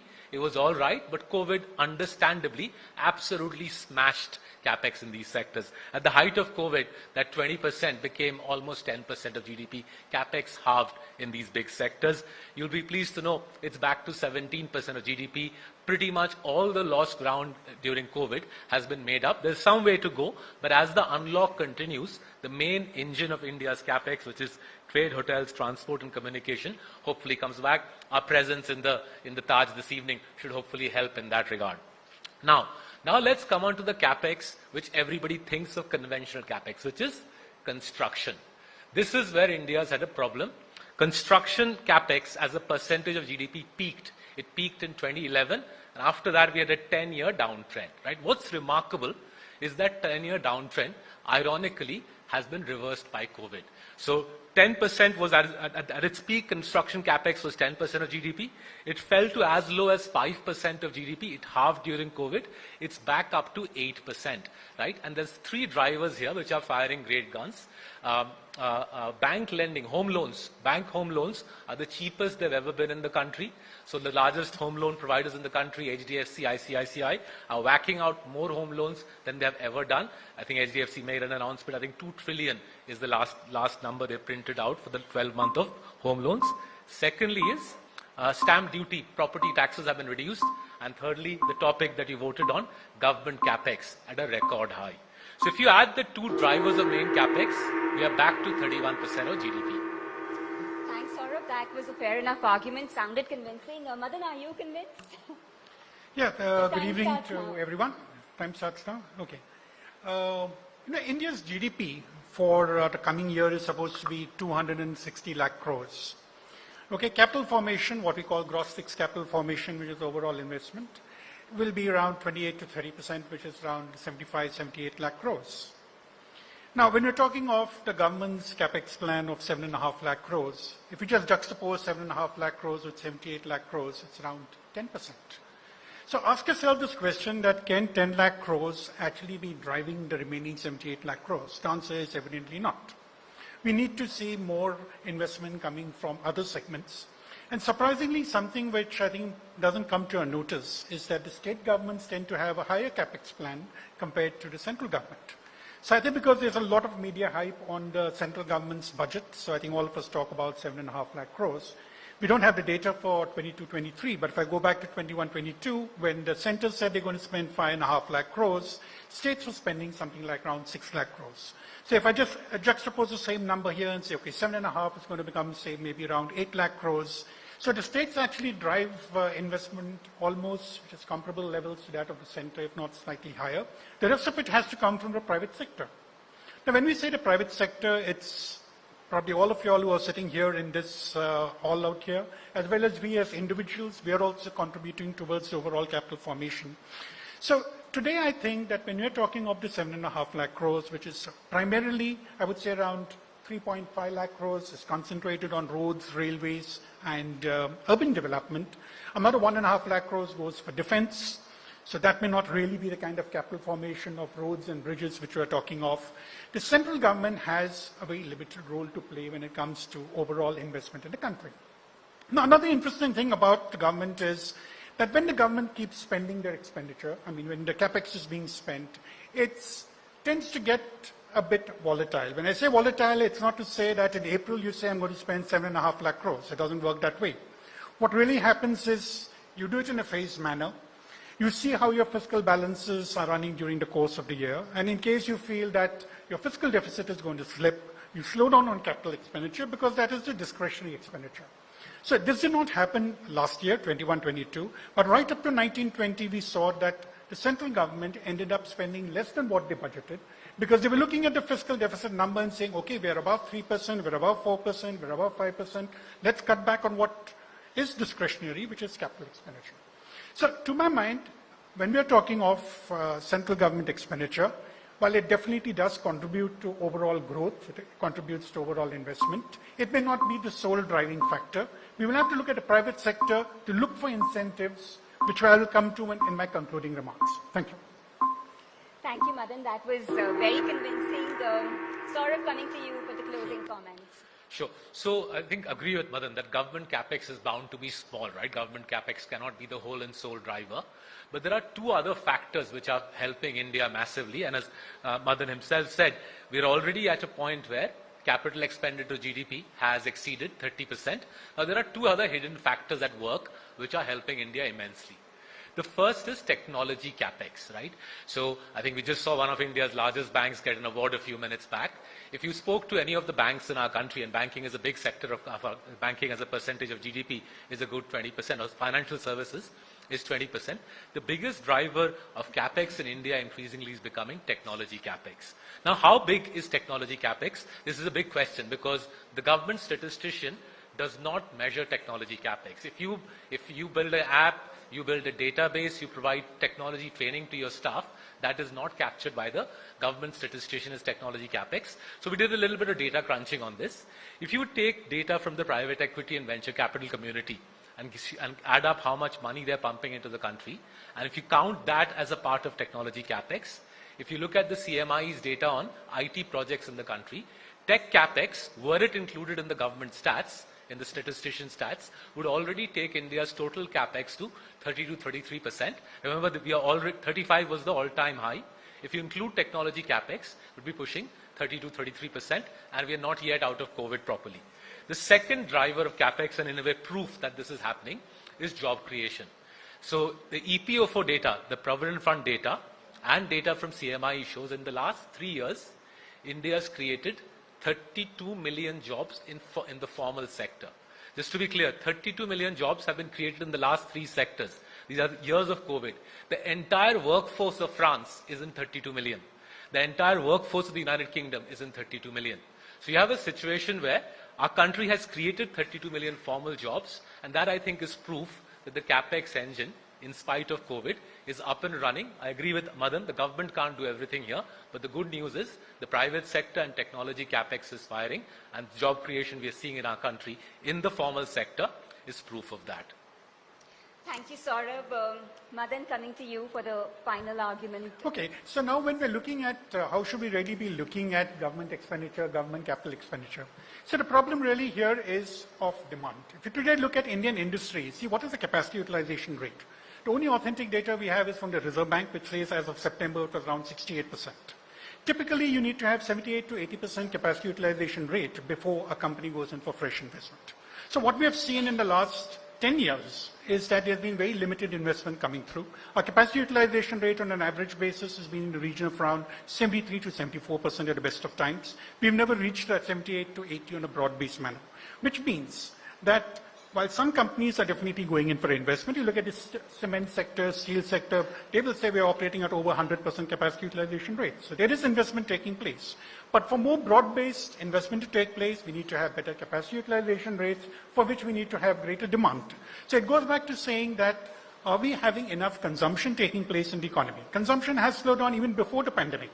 And why has consumption slowed down? It's essentially because we have not created enough jobs. So we saw one thing, that our GDP has been growing. Maybe all of us in this room, we are becoming richer, we are spending more. But have I created jobs at a lower level so that people have more spending capacity? I think that's the main challenge for the country going ahead.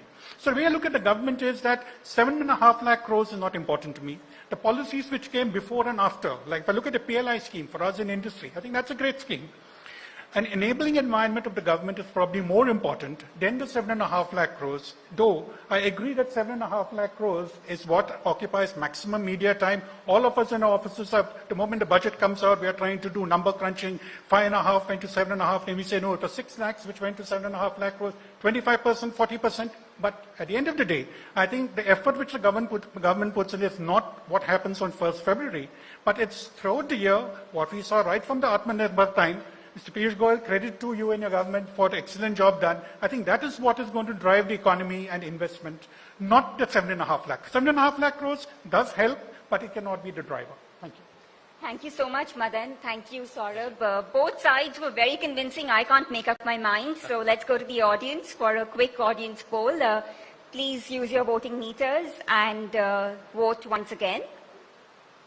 Press F if you agree, and T if you think otherwise. No, actually, I was quite surprised when we started off, it was 67-33. I thought with leaders out here and Saurabh, who is the driver of the market here, there will be more optimism. I thought economists like me would be maybe 10%, but 67-33 was quite heartening for me. Let's see if the audience has changed its mind.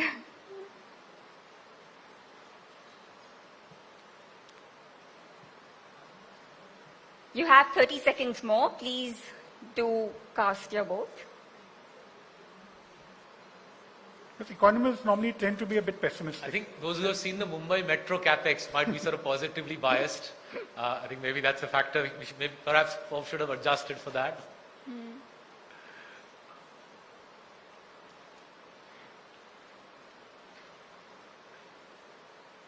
Could we have the post-debate poll results on the screen, please?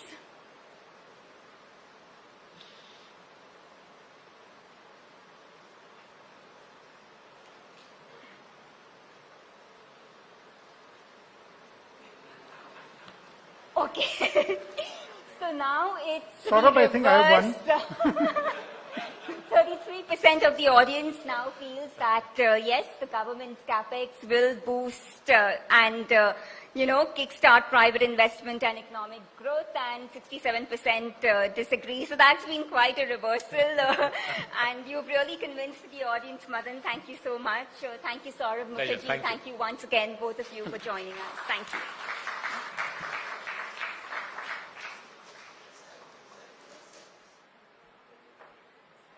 Gentlemen, Neha, thank you very much. And now let me extend a warm welcome to our chief guest of the evening, Honorable Union Minister of Textiles, Minister of Commerce and Industry, and Minister of Consumer Affairs, Food and Public Distribution, Shri Piyush Goyal. Also with us is Mrs. Goyal, so thank you very much for being with us. I'd also like to now invite on stage Mr. Santosh Menon, Chief Content Officer, Network 18, to please escort Mr. and Mrs. Goyal on stage. And may I also invite Mr. Avinash Kaul, CEO of Network 18 Broadcast and MD of AETN 18, to please escort Mr. and Mrs. Goyal on stage.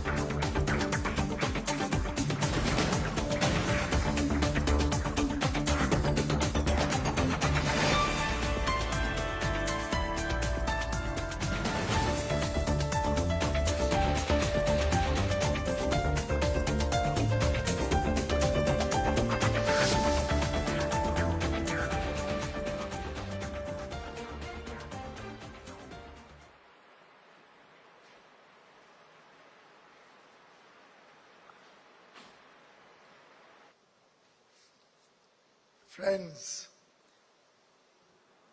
I think what you missed out was that if it was any politicians who were on stage arguing on this issue, you'd have probably heard that the polls were rigged. And the electronic voting machines that you're using,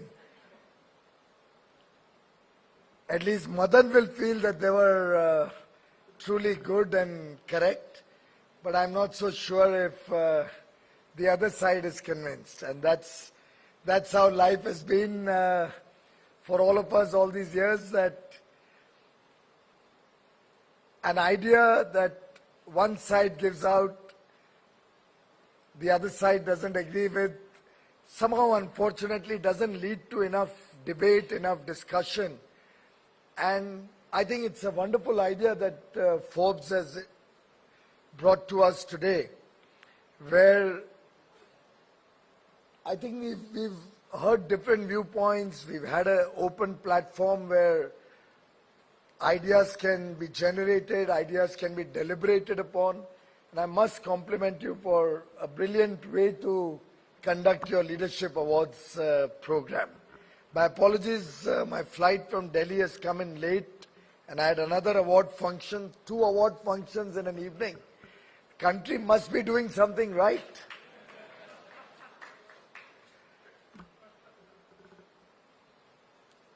Of course, I was not able to hear the entire story or the arguments that were made back and forth.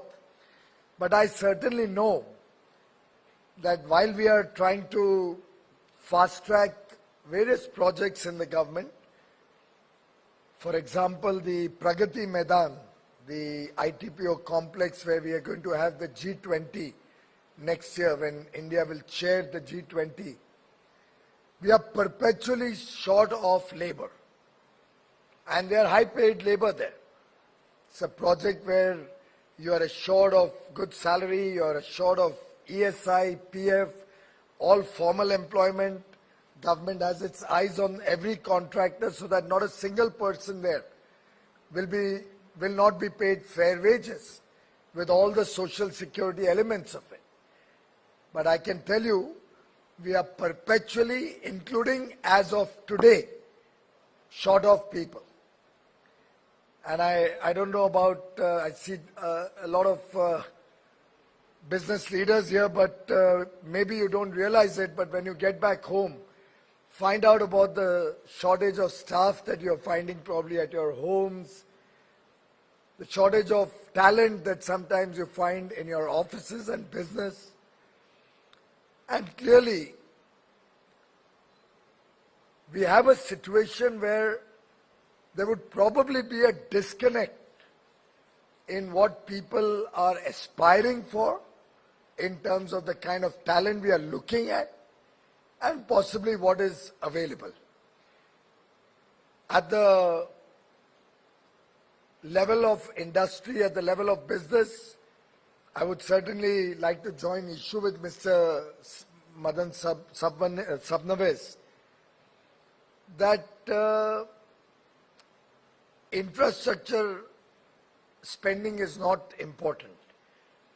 I think I agree with him that it's a whole bouquet that one has to look at. So it's government working towards ease of doing business, it's government trying to reduce compliance burden, government and industry, of course, everybody working hand in hand, with media as our watchdog, but working to decriminalize laws, introducing technology in a big way in governance.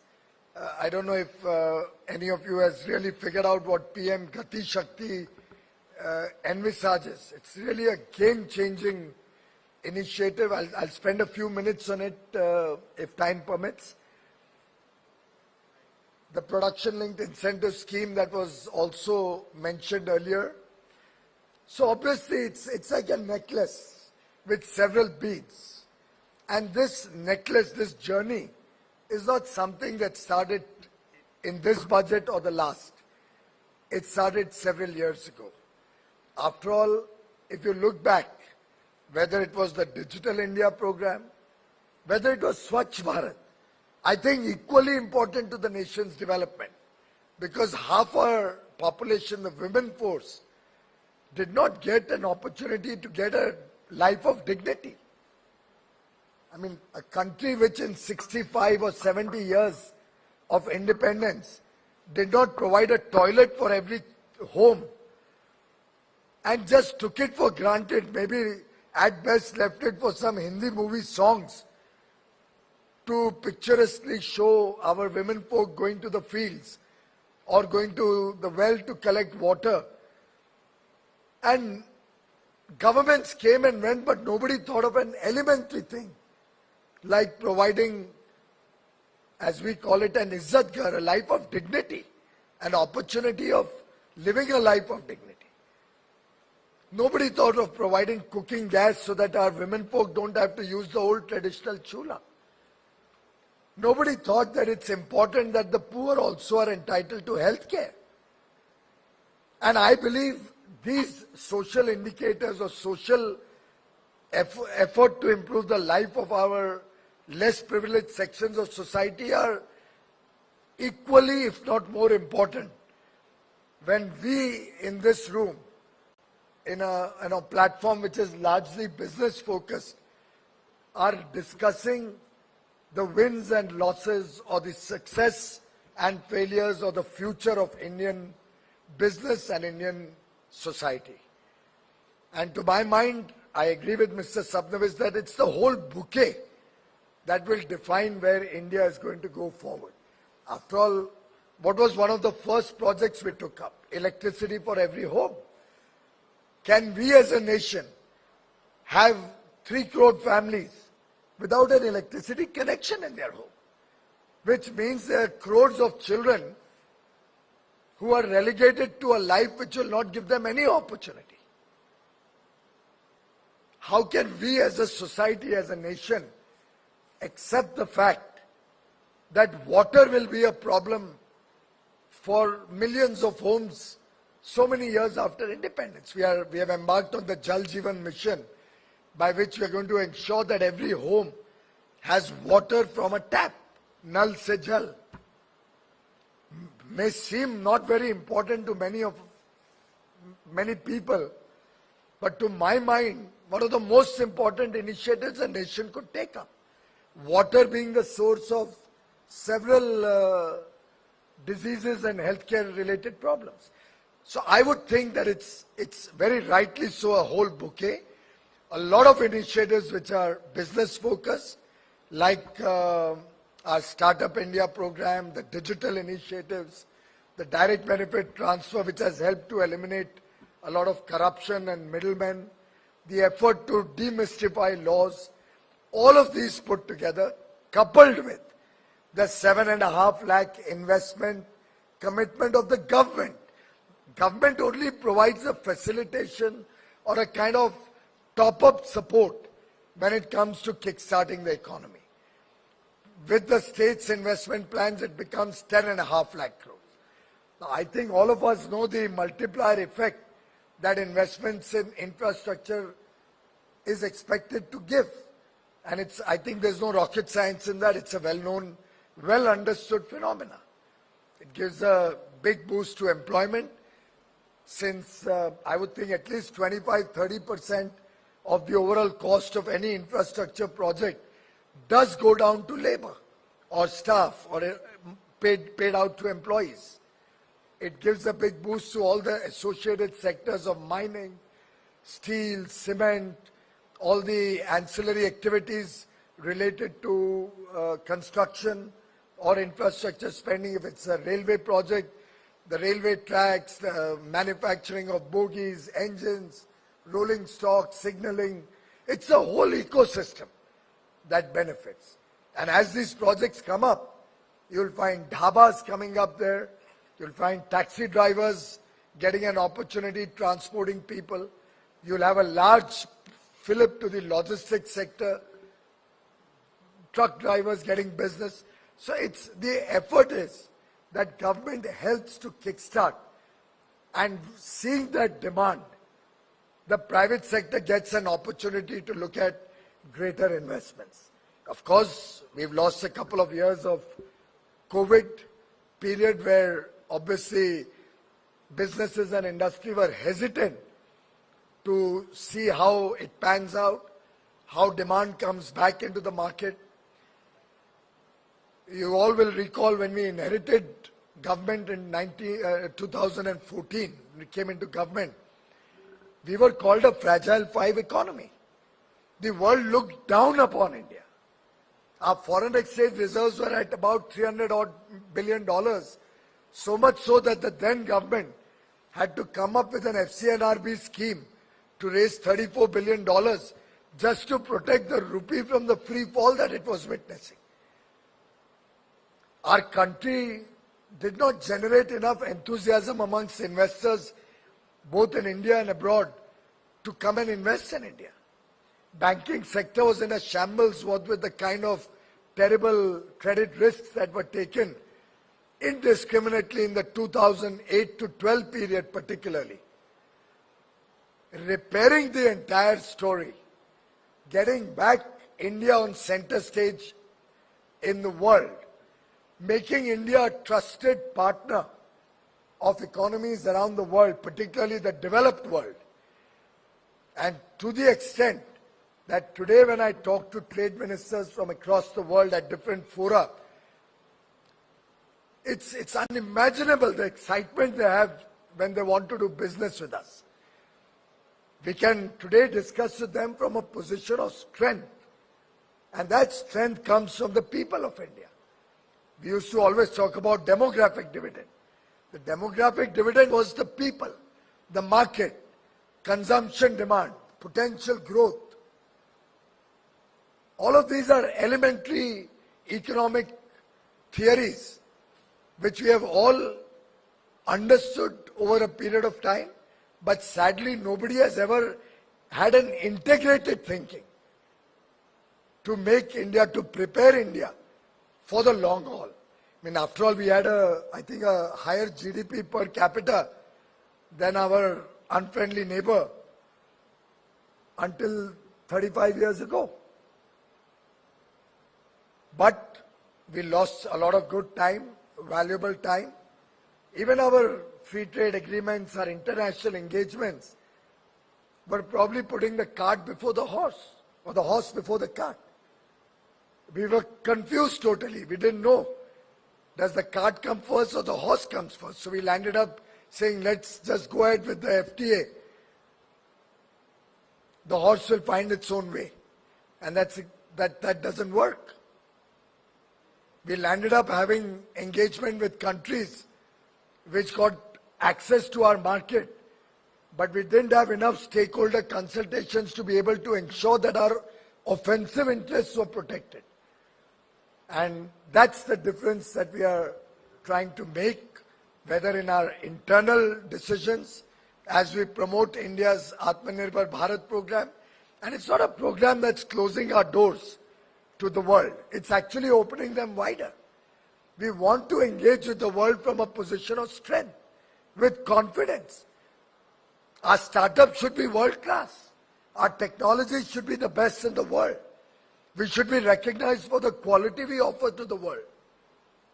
And each one of our programs, our initiatives, are focused with that singular purpose that can India truly leverage our strengths, become a global player, expand our sphere of influence both on the geopolitical side and in trade and economics and business. And I think no better endorsement of the collective effort, the Sabka Prayas that Prime Minister Modi often talks about, than the fact that we have crossed $400 billion of export from India for the first time in India's history. We'll soon have the numbers on service exports, and I promise you that's going to be very, very exciting. I've already reset the target twice during the course of the year, and we are close to touching 250 billion in service exports. And as I've said earlier, I think now it's time for the services sector and the manufacturing sector to have a race to the top. as both compete to see who will cross the 1 trillion mark, services or goods. And I have the courage of conviction to say that India is well on track to give us both services and goods touching $1 trillion in the next 10 years. And that is going to drive India's future. That is going to drive jobs. That's going to take prosperity to the remotest corners of the country. That is going to make us a player relevant in international trade. That is going to give us respect in international forums. And that is the new India towards which all of us, and you are all equally the stakeholders of this journey.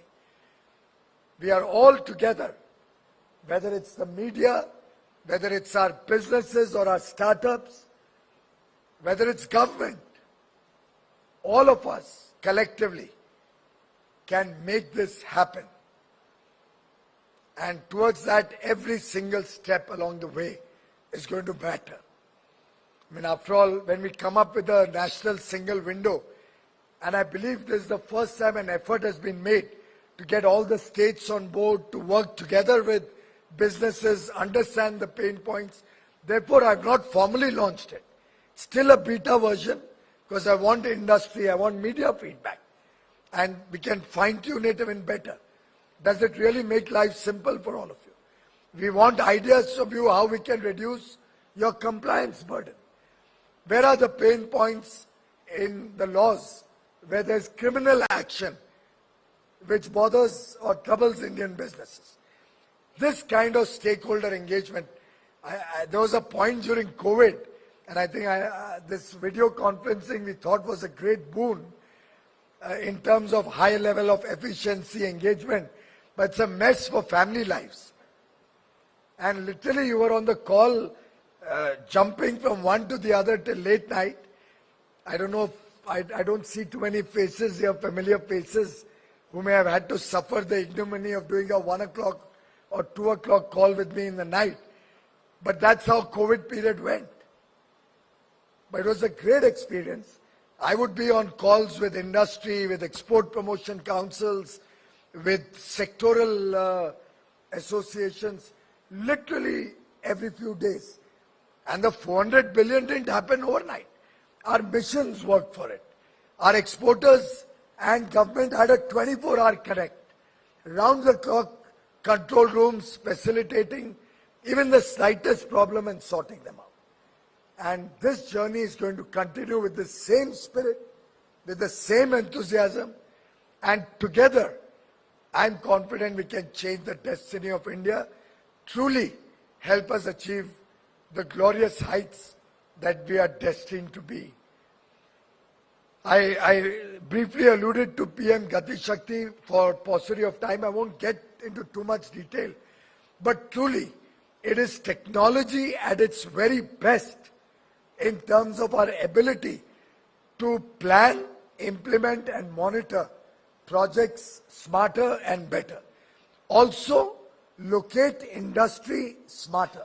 Look at the situation today. I handle textiles, so I'll just take that as an example. Cotton is grown in one place. It's processed in some faraway place 1,000 kilometers away. It comes back for garmenting to a third state, close to the cotton state, but very far away from where the spinning mill is. And then that's pretty far away from the port. We're just adding logistics costs all through the chain. So what did the government do? We came up with a project to have 7 mega textile parks, which will be strategically located, bring the whole ecosystem at one place, bring down logistics costs, ensure common effluent treatment plants, testing facilities, skill development center, and the works, and help make India more competitive. We didn't go in for FTAs only with the less developed countries. We are looking at FTAs we've already done it with UAE, fastest ever negotiated in the world, 88 days start to finish, and something which everybody has welcomed across the country. We'll have Australia, we'll have UK, we'll have Canada. EU discussions will start soon. Israel talks are going on, but small country, not much to gain or lose or get. The GCC after UAE wants to do business with us. All of this is happening because today they want India in resilient supply chains. They look upon us as a trusted partner. And that's where infrastructure and logistics cost, thanks my friend, plays a very important role to make us competitive. I'm one of those who believes the clutches of subsidies can be short term. Just give a fillip. And I agree with Madan in that government spending in infrastructure can give a fillip to the economy. But the larger burden will have to be taken by industry. They will have to look at investments coming in and pushing growth into the country. And that's where something like PM Gati Shakti National Infrastructure Master Plan can really help. And it's very simple for the audience here, highly technologically savvy.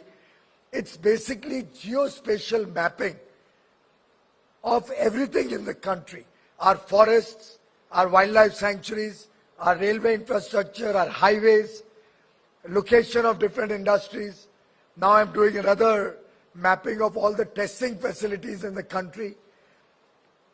Different layers of maps which collectively make up PM Gati Shakti. And they talk to each other. I mean, talk not in a literal sense, but they are engaged, they are interconnected. So if I want to plan, let's say, a railway line, and if I was to do it only in the office, or just use a survey, physical survey and close it, I would be pretty much less efficient and wouldn't be able to optimize time or cost. But when I run that through the PM Gati Shakti, it'll tell me where the forest is touching that railway line. So I can try and realign it to skirt the forest. And you know how environment can actually hurt projects from coming up in time. Environmentalists and environmental movements will stand up and a half-built project will be stuck. We have a Mumbai-Goa half-built project stuck with environmental issues, and then the other half on the other side, already the doubling has been done. Stuck. Project delayed, cost sunk. But if PM Gati Shakti was to assess this, they would have said, look, there's a big forest coming up there, going to cause you problem, realign it. If there's a river along the line, we've done a mapping of all rivers and water bodies. And if that goes to a place where there's a 1 kilometer long bridge required, or a mountain range, that will help you to reroute it such a way that you could possibly cross the river where a 200-meter bridge could do the needful. We are all in Mumbai. In an earlier program, I shared the JNPT example. Have any of you ever been to JNPT? You'll find that it's one of the finest ports in the country. I haven't been there for many years. I don't know the current situation. But until 2014, when I was in business, JNPT, despite being one of the finest ports, had a 10, 12, 15 kilometer stretch of road between the highway and the port, which never got built. Always full of potholes, and it was a mess for decades, not years, decades. Bad planning. But PM Gati Shakti will help you through the mapping to see, hey guys, you're setting up a port, where's the rail connectivity? Where's the road connectivity? Does it have adequate testing facilities? Is it suitable for the products in the vicinity?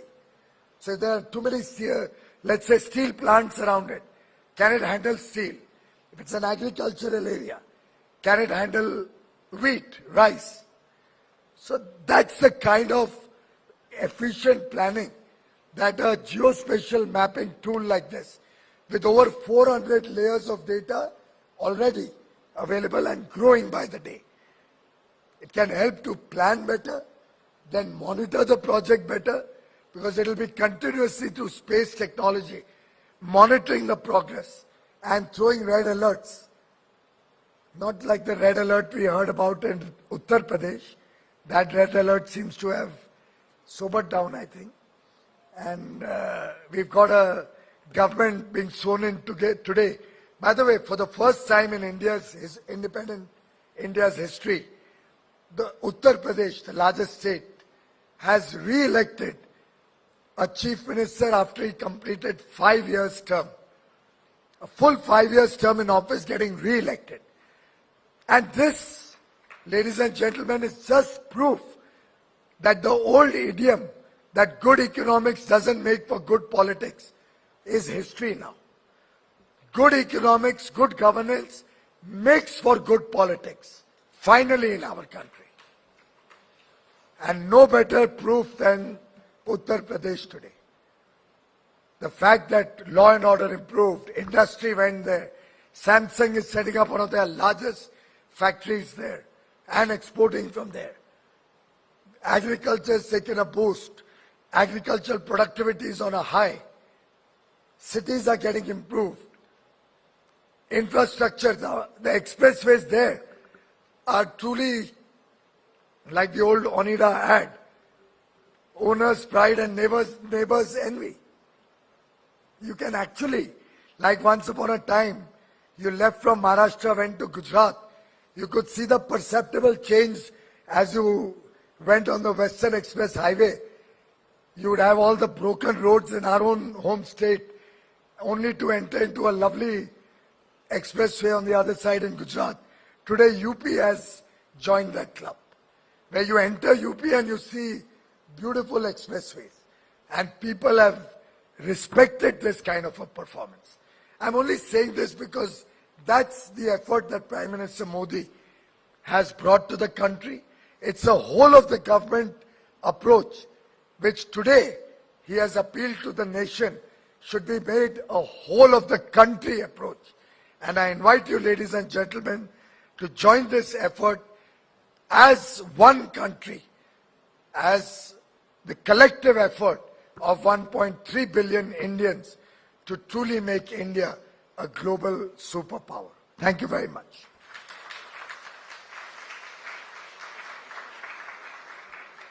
Thank you, Mr. Goyal. May I request you to please remain on stage, sir, to give away the next award. Mr. Menon, may I request you to please join him as well.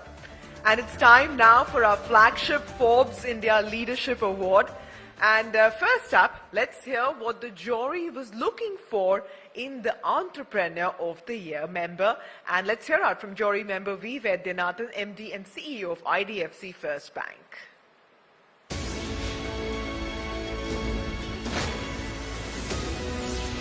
Forbes India Leadership Awards. When we think of Entrepreneur of the Year, usually, people who have come from nowhere, maybe even for smaller cities, who have really battled hard situations to get where they got in life. It does play a big role.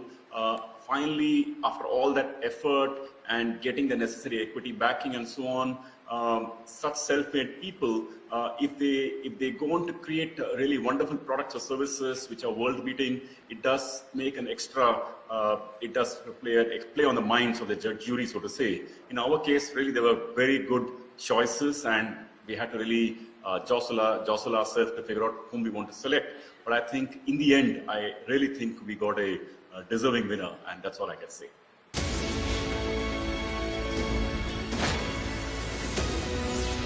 Forbes India Leadership Awards. May I also invite on stage Mr. Avinash Kaul to please join our presenters in giving away the next award.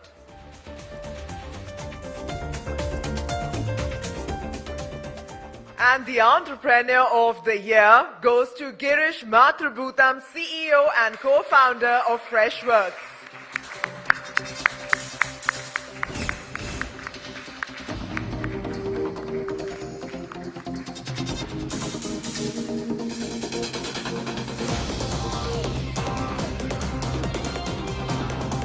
Mathrubootham Gautam has envisioned and built the SaaS company into a global behemoth to be reckoned with. Last year, it listed on the NASDAQ and recently crossed the $400 million annual revenue run rate milestone.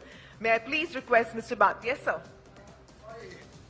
I think in my enthusiasm to speak about the kind of leadership, political leadership we are providing, I did not recognize and acknowledge all the award winners.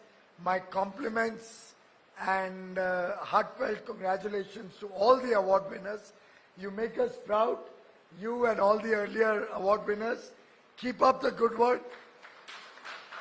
You inspire all others to emulate you and also become leaders in business and society. So very well done, proud of you and all the award winners. Thank you. Thank you, Mr. Goyal. Mr. Matrabhutam, would you like to say a few words?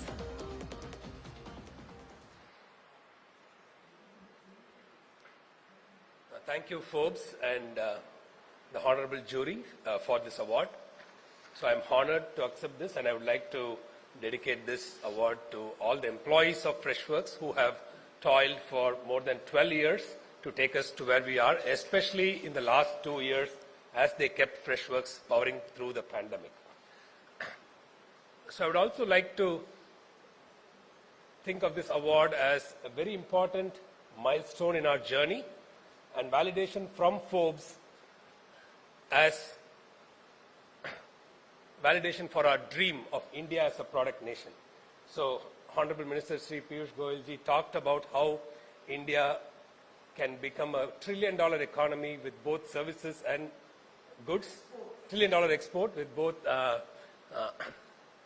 goods and services. So I would like to draw your attention, sir, to our dream of India as a product nation. McKinsey recently published a report called the India SaaS report, where building global software products from India is another $1 trillion opportunity, and I hope together we can realize that dream of India as a product nation. Thank you for the award, and Jai Hind. Congratulations once again. May I request Mr. Mukherjee and Brian to please come back on stage to give away the next award.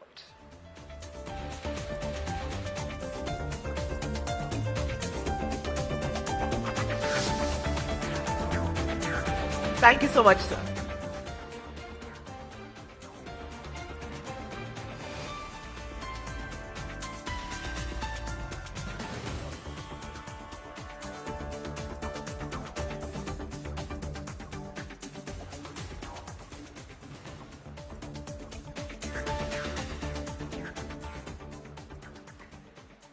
Our next award category is Unique Unicorn. 2021 was the year of unicorns for India. In the barrage of the mythical beasts in the startup world, we wanted to find a unique unicorn. So let's hear out from jury member Ashu Suyash, entrepreneur and independent director, on what she thought were some of the critical aspects while finding that unique unicorn.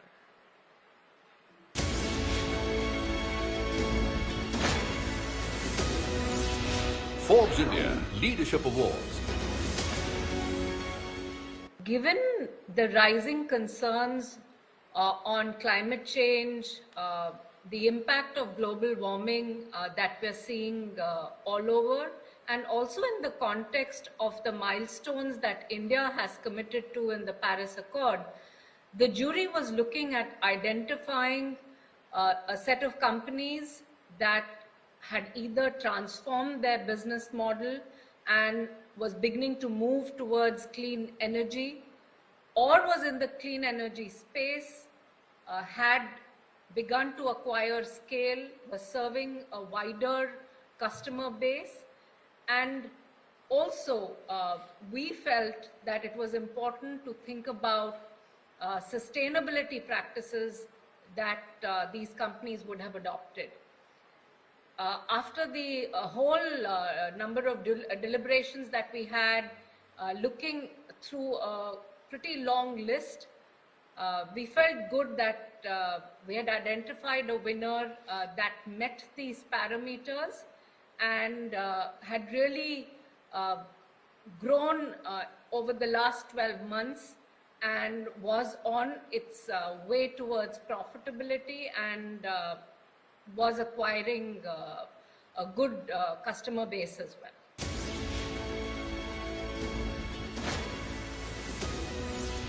Forbes India Leadership Awards. And the inaugural Unique Unicorn Award goes to Off Business.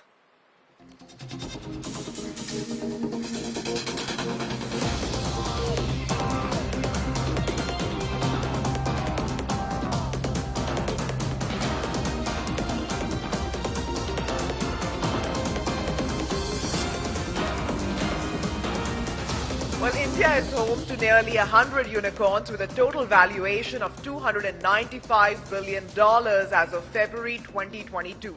Off Business, a tech-enabled B2B platform, is facilitating raw material procurement and credit for SMEs. It turned unicorn in July 2021. So congratulations to the Off Business team, and may I request Mr. Avinash Pandey, West Zone Head of Business, to please say a few words. Congratulations. Yes. Thank you. I do feel a bit underdressed for the evening. Forgot my suit. So, first of all, thanks Forbes India for this recognition, and it could not have come at a better time. Just 2 days back, another company of ours, our lending arm, Oxyzo Financial Services, also turned a unicorn. So now we have 2 unicorns under our belt, both led by our couplepreneurs like Ashish and Ruchi. Both of them have spent 2 unicorns in record time. Talking about this unique unicorn, I was just on my way here. I thought, like, what makes us unique? Of course, you know, what I heard. But then I realized I was traveling on a road where the bitumen was supplied by Off Business.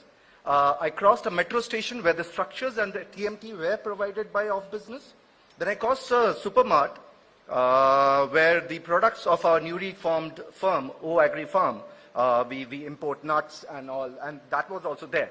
So I realized this is the kind of change that we wanted to bring into India, where we wanted to be everywhere, driving the growth that Mr. Piyush Goyal was just speaking about. That's all I have to say. Thank you. All right, thank you so much. And let's also hear out from Off Business co-founder Ashish Mahapatra.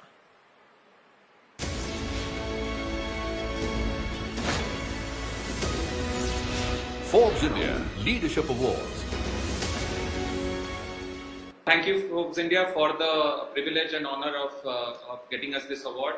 I think we represent a multitude of businesses that have built in the Indian entrepreneurial ecosystem in the last 5 to 6 years.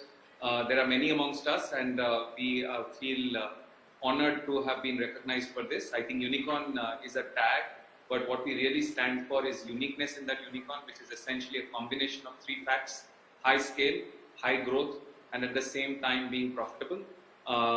We've derived profitability in our business in the old dhanda way of actually doing business, which is to be frugal, which is to make sure that the culture of profitability actually permeates in the entire organization. These have been 2 to 3 years of hyper growth for us, the pandemic notwithstanding, and we believe that there is more in store for us to come. I think we are just at the beginning of our journey. Thank you again, Forbes India, for this honor. Privileged to be here, and thanks again.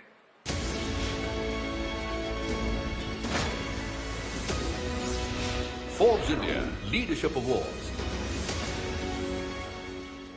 All right, let's get straight to the next award for this evening, which is another first, the inaugural Green Warrior Award. And the award goes to Clean Max.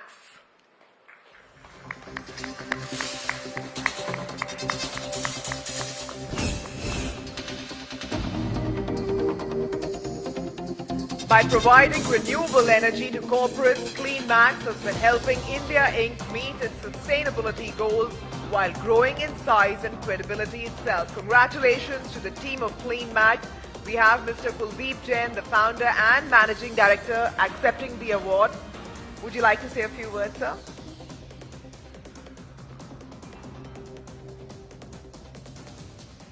Thank you. Very delighted to accept the award on the behalf of the entire Clean Max team. And given this is a corporate awards function, I wanted to recount one thing about sustainability that I'd learned long back at the very start of our journey. which is, there's this Sir Robert Scott. He's the only guy to have walked to both the North Pole and the South Pole. And he'd said a very interesting thing, that he's been going to all these COP conferences, on climate change and so on ever since 1992. And he says, I never find any head of state who's there for more than 6 or 7 years. The challenge in climate change is one of continuity of decision making and thought processes. And his point was that that's where the corporate sector has a huge role to play. Because, corporates with their boards and their governance mechanisms are just very, very good at driving through the initiatives they're pursuing over many years. And it's very interesting that all of our clients talk about 100% green or 100% reduction in their carbon footprint in a time frame of 3 to 5 years, whereas most governments are actually talking about that in a time frame of 40 to 60 years. So it's really, the corporates who consume half of the electricity in this country who are going to drive the process of climate change, climate transition. And we are very, very delighted to have them as our clients and serve them. Thank you very much. Thank you and congratulations.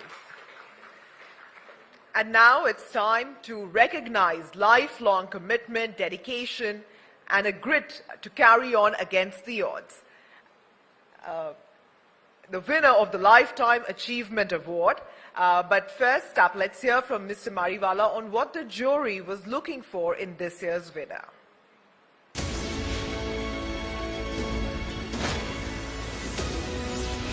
Forbes India Leadership Awards. First of all, congratulations to Forbes India for instituting this award. It's a very, very critical award because it captures the whole life of an individual and what that individual has done in that life.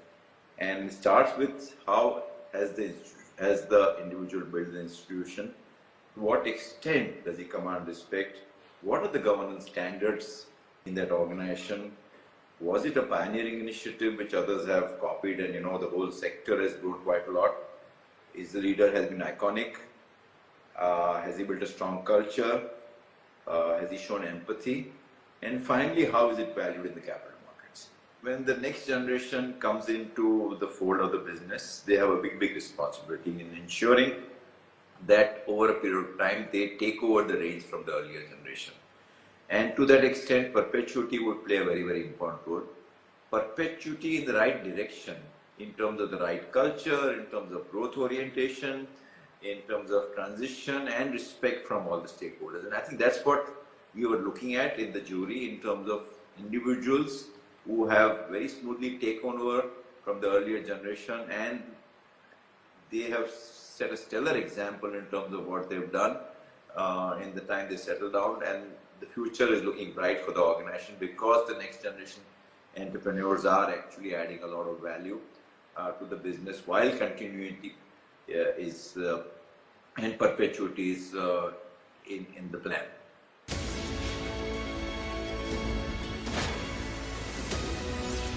Forbes India Leadership Awards. May I please invite Mr. V. Viswanathan to please join Brian on stage.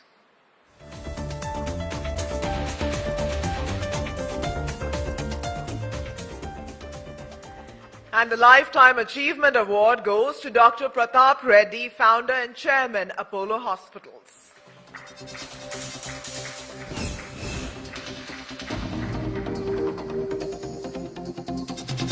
Accepting the award is Mr. Santosh Marathe, Western Region Head, Apollo Hospitals. Dr. Reddy's contribution to India's healthcare industry is undeniable. The Apollo Group has been a pioneer in providing quality healthcare in India since 1983. So we thank Dr. Reddy for his dedication and relentless service, and let's also hear out a message that he sent us.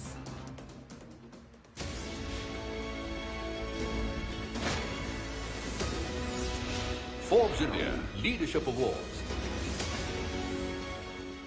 Namaste.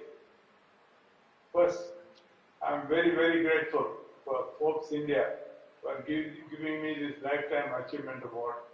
I thank all the committee who has recommended this to give this award for Dr. Reddy receiving on behalf of the 120,000 Apollo family members who made a significant impact in trying to bring healthcare for people of the nation and to the world. It is their relentless service. You know, it is not only their clinical excellence, it is their tender loving care which has made a significant impact in making Indian healthcare the foremost in the world, as one of the best hospitals in the world, not only to give excellence in clinical outcomes, but to be able to use something which you can't buy with a Jewish mark or $1. That is the tender loving care.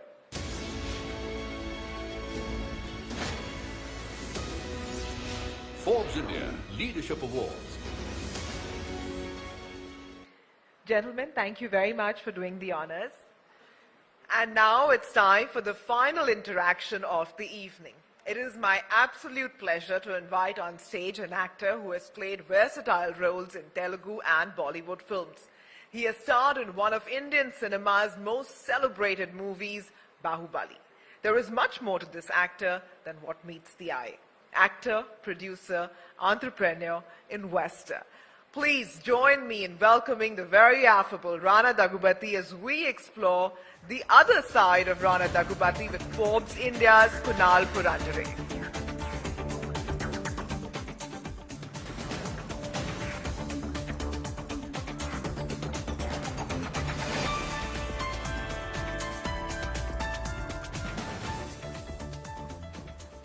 Rana Daggubati, welcome to the Forbes India Leadership Awards. Thank you, sir. Thank you very much. Hello, good evening to everyone here. You're an established star down south, and you've made a name for yourself in the Hindi film industry as well. In the last couple of years, we've seen South Indian films gaining immense popularity and doing wonders at the box office as well. Clearly, the geographical boundaries have blurred as far as content is concerned. What would you attribute this to? Well, it's a moment that had to happen and it just delayed and it happened, is what I think. There was always times when a few filmmakers always made films that kind of cut across. If you see the late 80s and the early 90s when Ram Gopal Verma was a filmmaker and Mr. Mani Ratnam was then early filmmaker, where, like a film like Roja cut across time, a film like Shiva cut across. But there was no industry that was building a unified pan-Indian space. And I think it's two things that led to it. One, some dream of filmmakers to making bigger and bigger films. So in that direction, they explored bigger markets, and Telugu films got to Hindi, Hindi films got to Tamil, and so on. And that went on creating a pan-Indian film industry. And I think I was part of that, the best moment that could have happened with Bahubali.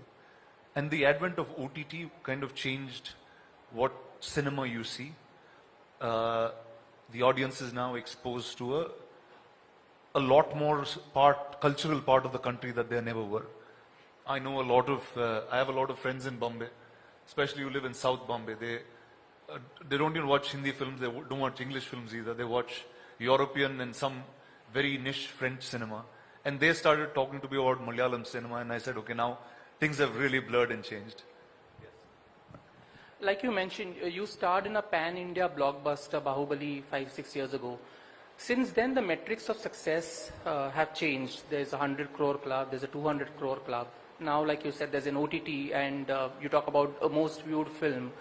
As someone who owns a production house, I want to know, how does one define the success of a movie or a creative project in today's time? Well, if a story is made in the right cost and it goes to the intended audiences that the filmmakers have intended it to, and it makes money for everyone who's invested in it, that's a success metrics. Now, I'm 37 years old, but I work for a company that's about 60 years old. So the company has seen a lot of changes over time in what you measure success as. And that yardstick will keep changing, but ultimately it's the right story to tell. You're an astute investor as well. You're invested in businesses ranging from a business accelerator to a tech startup. What do you look for when you decide to put in your money in something, and how involved are you in these businesses? So my investing really started in trying to make better films. If you see other industries in the West, whether it's Hollywood or others, they have the tech industry backing it. They have a lot of Silicon Valley companies that are backing it. And the organizations are really 360 because they're experts from each of the other fields. But in India, which has like 6 or 7 large film industries, still doesn't speak to the tech in that same city. I mean, look at, say, a city like Bombay. The IT world and the film world don't even meet. So now that was really why I started investing. So it started with visual effects. It moved into, because we had a lot of content that we produced over years. It was, how do we syndicate and distribute our content better? Then that's when blockchain and that world opened up for us. So it started with media tech, that moved into consumer brand, and in between, this is where my life is in investing. You're also the co-owner of Hyderabad FC in the ISL. The football club won the championship, the title, some days ago. You must be a happy man. What are your thoughts on the victory? Well, it's amazing to see a team that was so young to come all the way flying up. I've been associated with early stage teams when Kabaddi began, now with football, and I think it's amazing that many more sports are getting viewership in India in the mainstream platform than cricket is. So yes, it's a very encouraging time. You're also invested in a health and wellness company. So when you decide to put in your money in these ventures, are you trying to inculcate good habits in people as well, whether it's staying fit or playing a sport? Okay. I didn't think of it that way, but see, culture is what we invest in, right? I'm a movie maker, I'm a storyteller, I'm an actor. So stories is what we invest, so that's culture. So if sport can become a culture, if fitness can become a culture, wellness becomes a culture. So I think it's subconsciously wanting to build culture that's right. So yeah, you can say that. What is more challenging, selecting a film or investing in a company, and what gives you greater satisfaction? Making a film for sure is far harder than investing. I've had far more success in investing in places than making movies. See, because in investing at least there's a quick turnaround in terms of learning. You don't make the same mistake twice very fast. But in the movies it's like this, you make a film and then you have to unlearn everything that you made to make an entirely new and different story. So it's also very satisfying, which is why I also connected very well with the startup world when I started, because I'm like, okay, we just are doing the same thing in a different form. Have your fame and stardom helped you or enabled you to do something that you always wanted to do? Oh yes, for sure. I mean, I think it creates access.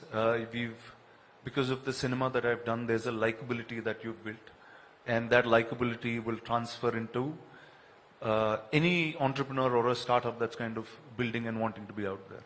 So that's really where we add value, where we can bring your brand out and showcase it out the best way it should be.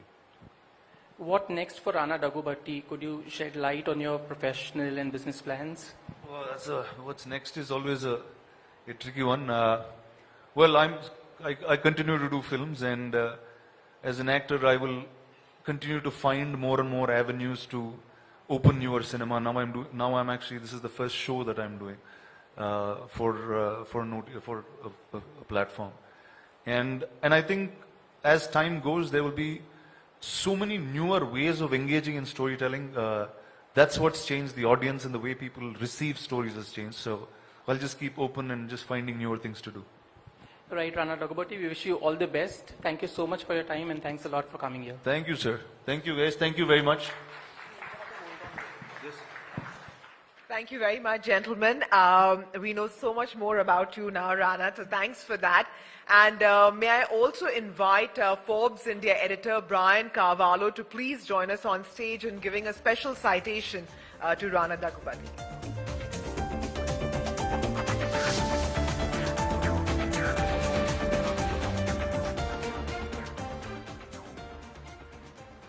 Ladies and gentlemen, please put your hands together for the FILA 2022 Icon of Entertainment, Rana Daggubati.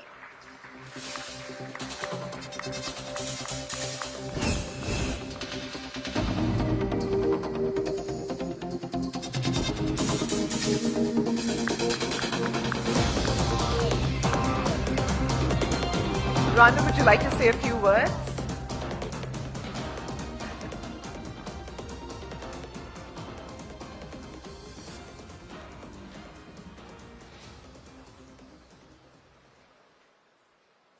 Feels like an award for something I've never done, but it's okay. But thank you.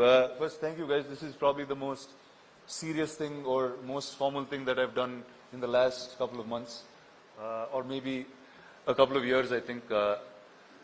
But now, the film world, the entertainment world has come so much closer to the investing world, the tech world, and the business world. I just hope Forbes and others keep connecting us more and more. And thank you, and congratulations to all the winners. Have a good evening. Thank you. Rana, you can't leave just yet. We have our presenters and award winners. If everybody can join us on stage for a quick photo op.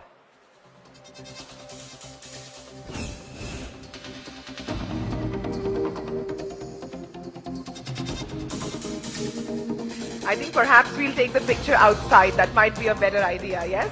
We'll take the picture outside. I think that'll be a good idea. Thank you so much.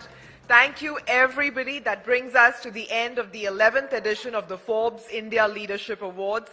It's been a fantastic evening, and the credit goes to all of you who took the time to be here with us tonight, and of course to the organizing team. I'd also like to thank our partners, presenting partner Trojena, associate partner Leap India, Puma, and Farmeasy. The bar is open. Please bring your drinks to the table for this sit-down dinner. Good night and have a wonderful evening.